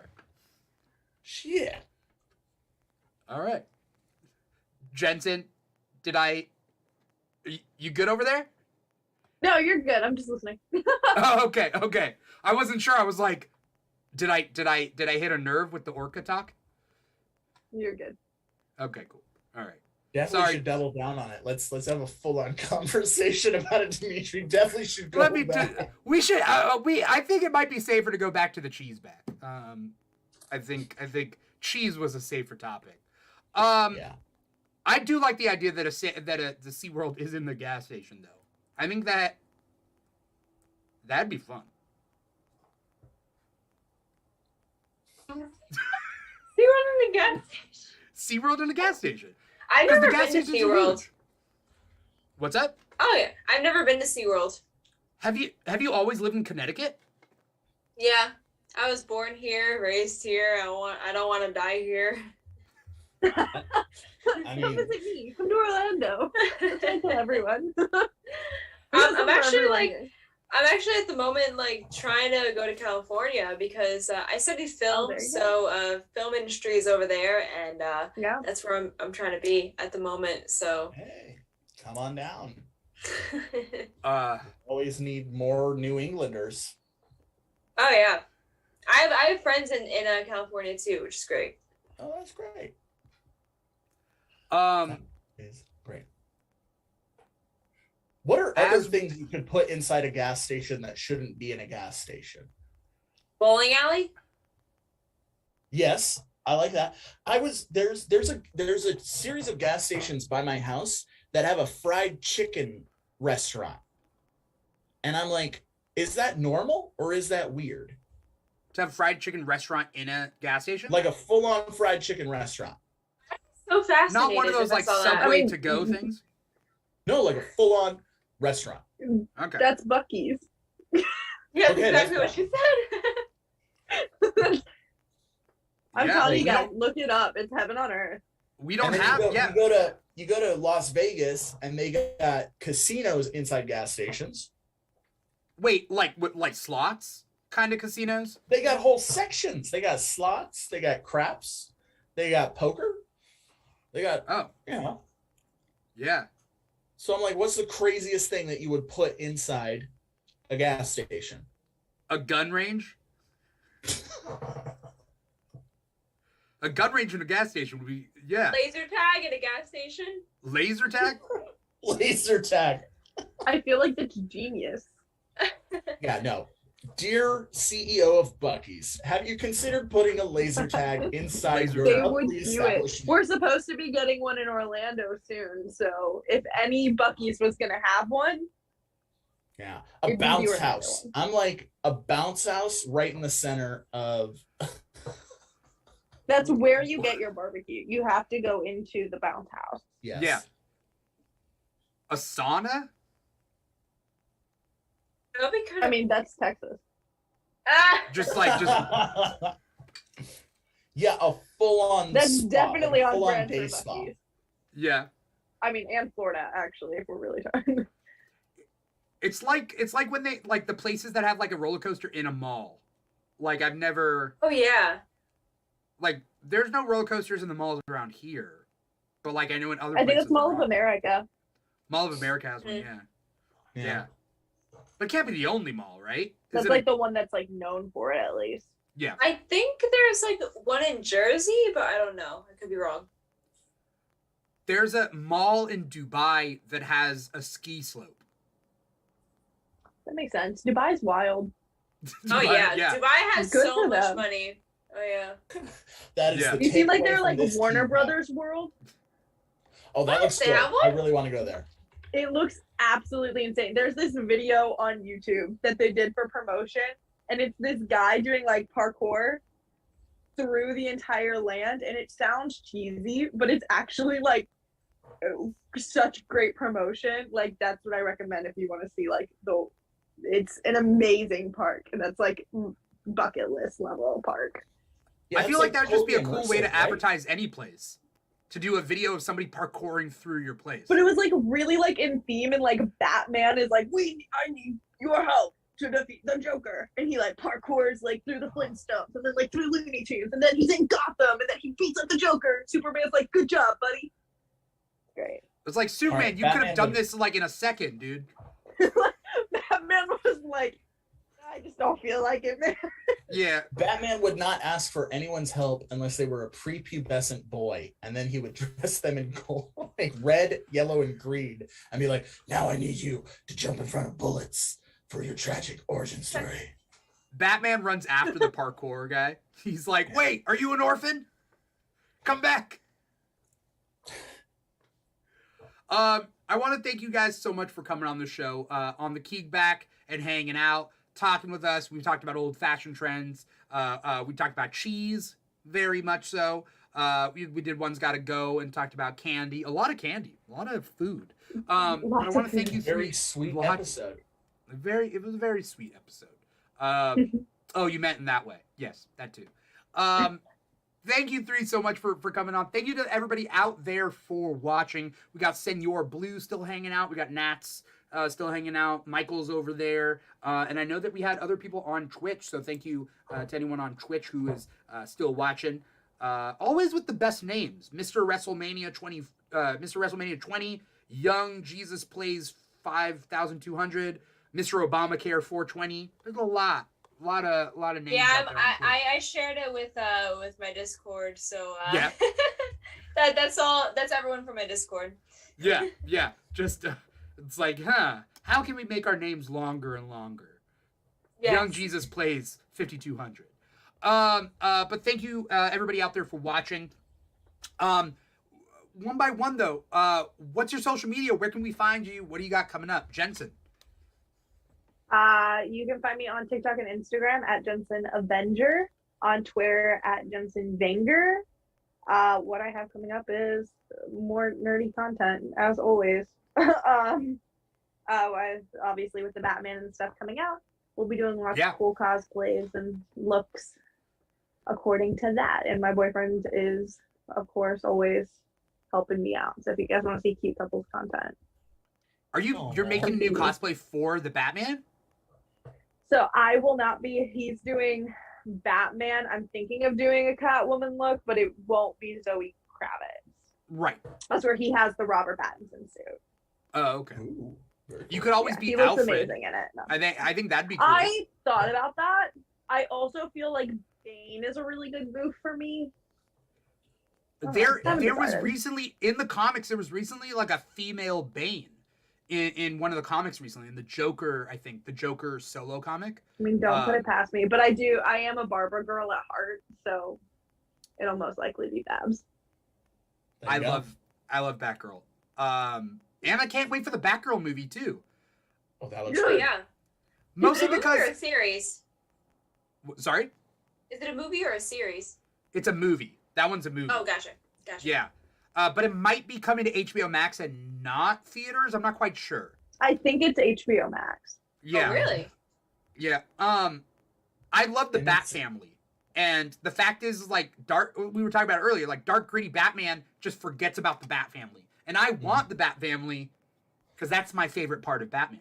And so, so Batgirl. It's a I am really actually weird excited like place in comics right now because you have like this dark Batman stuff going on, especially with like Black Label, and then you have like Yeah. Robins and the Yeah. Batgirls, and you're like, what's going on? Yeah. What's happening? It's so cool because they all have their own solo series for the most part right now. You know, so it's Killing always it nice. right now. Yeah, yeah. Thank you, Jensen, so much for coming on the show. I appreciate Thanks it. for having me. Steph, where can we find you? What do you got coming up? Yeah, so y'all can find me on TikTok. I go by my real name. I don't have like a fancy cosplay name. I tried to work on that, but it didn't end up working. But you can find me at Stefania Sassano. That is my TikTok handle, and also my Twitter handle. On Instagram, it is Stefania_Sassano. It's a long name. It's Italian. I'm sorry. But that's what it is at the moment. At the moment, I got Wonder Woman coming up. I'm trying to get Scarlet Witch before Doctor Strange. Hopefully gonna be, actually, when I hit 100,000 followers on TikTok, I'm going to be doing Savage Land Rogue. So that's coming up.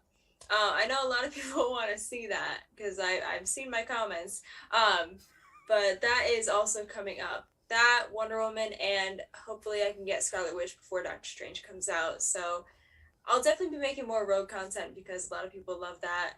And especially because she's in Fortnite now. So Yeah, it'll be she's really hit the big entertaining, time. people. Oh yeah. She's getting some love at the moment, which I love. So yeah. What's crazy Also about YouTube. Fortnite? Sorry. Yeah. Oh, I was saying also YouTube because I did start YouTube a while ago, but I'm gonna try and get back into it now. So y'all can find me at my name too, Stefania Sassano, on there. You have a link tree or whatever I do. on your thing that'll have all your things, Yeah. right? Because I want to So, look like, up your streams and stuff. Oh yeah, so I'm also on Twitch. My Twitch is Steph Cosplays. That's my gamer tag because it's easier to remember. So if you go to my TikTok or if you go to my Instagram, I'll have a link tree in my bio where at the bottom are all my social media links, and y'all can just follow me there. Also, there's merch. There's I just got sent like some movie palette paint like art as well that y'all can check out too. It's pretty cool. Yeah. Awesome. I think what I was gonna say is that Fortnite reaches a crowd of like young kids that didn't grow up on Rogue, which I think is super awesome because this is their first time The seeing fact that they added Gambit. Yeah. Oh, Rogue and Gambit, yeah. Oh The fact my they added God. both of them. They have, what amazed me the most is that they have the Blackbird as like, like the glider to come down. The glider. Yeah. Yeah. They added the Blackbird. Like that's like not a lot of people know that the Blackbird is their plane that they use. Their Yeah. for the team. So I just And found specifically that, like, with Rogue and fantastic. Gambit was really interesting too. Yes. This is my Like it Blackbird. wasn't like they waited to do like Scott and Jean or Professor X and Magneto. Oh, like yeah. they did it with Rogue and Gambit, and I feel like that I shows know. a lot Mhm. how much popularity they're coming into, and it makes me so happy. I can't wait for them to get the love that they deserve. Ugh. Yes, agreed. Professor X on Fortnite though, as a Fortnite skin. Oh my God, I Yeah. can't imagine it. Anyway, I just want to show off absolutely my can. Lego Blackbird. It's That's the only fantastic. it's the only X-Men Lego set because they don't Really? do X-Men sets. Yeah. Oh, wait, well, not until the MCU Not yet. introduces them. Yeah. Yeah. Yeah. Yeah. So, awesome. In fact, I want to kind of go on Fortnite after this and just kind of like check out what Rogue and Gambit look like because I actually, oh my It God, looks so like good. I swear I have like the greatest fans ever because I got gifted Rogue, her skin and like the emblem she has in the back of her, and Yeah. I also got gifted Domino and Cable. Oh, and yeah? That's awesome. Psylocke, yeah, because That's they're awesome. in the shop now. I got gifted all of them. I literally bought V-Bucks so I can like get them, and then I got gifted them. I was like, oh my God, y'all did not have to do that. I was gonna buy them myself, but I was like, thank you. that is awesome. You have amazing fans. I do. And I'm jealous. I mean, the Keeg fans are awesome. But ain't nobody buying me Rogue on Fortnite. But okay. One day. Yeah, one day. If you But dream it, thank it'll you, Steph. happen. Yeah. Thank you. Thank you, Steph, so much for coming on. Hero, what is your social media? Where can we find you? What do you got coming up? All right. So, Boom. Hazards and hijinks. Hazards and hijinks. Yeah, there we go. Yeah. Hazards and hijinks. That's Twitch. That's Instagram. That's YouTube. That's Twitter. You can go to Hazards and Hijinks, not the ampersand. So Hazards and Hijinks for all that stuff. We have a live stream every Wednesday. We are a comedy tabletop role-playing show. Check us out. We're a lot of fun. Yeah, that's what I'm doing now. Yeah. I take this off of my ear and I roll it at people, and then they do stupid nerdy stuff. And it's a lot of fun. I've always been a big fan of Hero, so Hero, keep doing what you're doing. Yeah. We're having a lot of fun. We switched over to Twitch, so come check us out on Twitch. We want you there. We need you there. Yeah. And then are you still active on Hero Is My Name-O or no? Oh yeah, I'm still active on Hero Is My Name-O. I'm just promoting my brand because for sure. I'm a savvy producer. Yeah. But yeah, if you want to see pictures of my cat and me cooking food, come check me out at Hero Is My Name-O on Instagram and Twitter. Because that's what I post there. I post pictures of my cat and food that I cook. Cool. Thank you guys so much for coming on the show and being a part of this. Keegback is always awesome, and it's made more awesome by you guys coming on. So thank you so much. For anyone out there that doesn't know who we are the Keeg. The Keeg.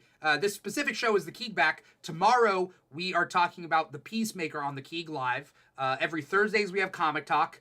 And then when Moon Knight starts up again, we're going to do the Moon Knight after show. So definitely stay tuned for that. Find us on Instagram, TikTok, and Twitter at The Keeg Show.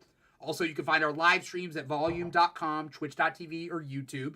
Facebook, I guess, as well, but not tonight. And then we also have a podcast that we do. You can find that wherever you get your podcast from. Apple Podcasts, Google Play, Spotify, SoundCloud, and iHeartRadio. So we are all over the place. We also have a Patreon, patreon.com/The Keeg Show. Check it out. See if any of those tiers interest you. There's a tier as small as $5 donation to subscribe to. And get some cool stuff. So definitely check it out. Patreon.com/The Keeg Show. It'll help us make more shows, better shows for 2022. And also, if you're in the Southern California area, WonderCon's happening April 1st to 3rd. The Keeg will be there. And we will be doing an unofficial after party at Brewheim, the brewery, which is down the street from the Anaheim Convention Center on that Friday night. We're going to be recording some live podcasts. You get discounted drinks, so on and so forth. Hero, I know you're in the area, so I'll make sure to tell the bouncer not to let you in. Yeah, that's very nice. But for everybody else who's in the Anaheim area for WonderCon, definitely come and check us out. We're doing, our Keeg after party there. So thank you guys so much for watching. Thank you guys so much for being on the show. Once again, I'm your host, Dimitri Pereira, and this has been another episode of Keegback. Take care, everybody. Peace out. Bye.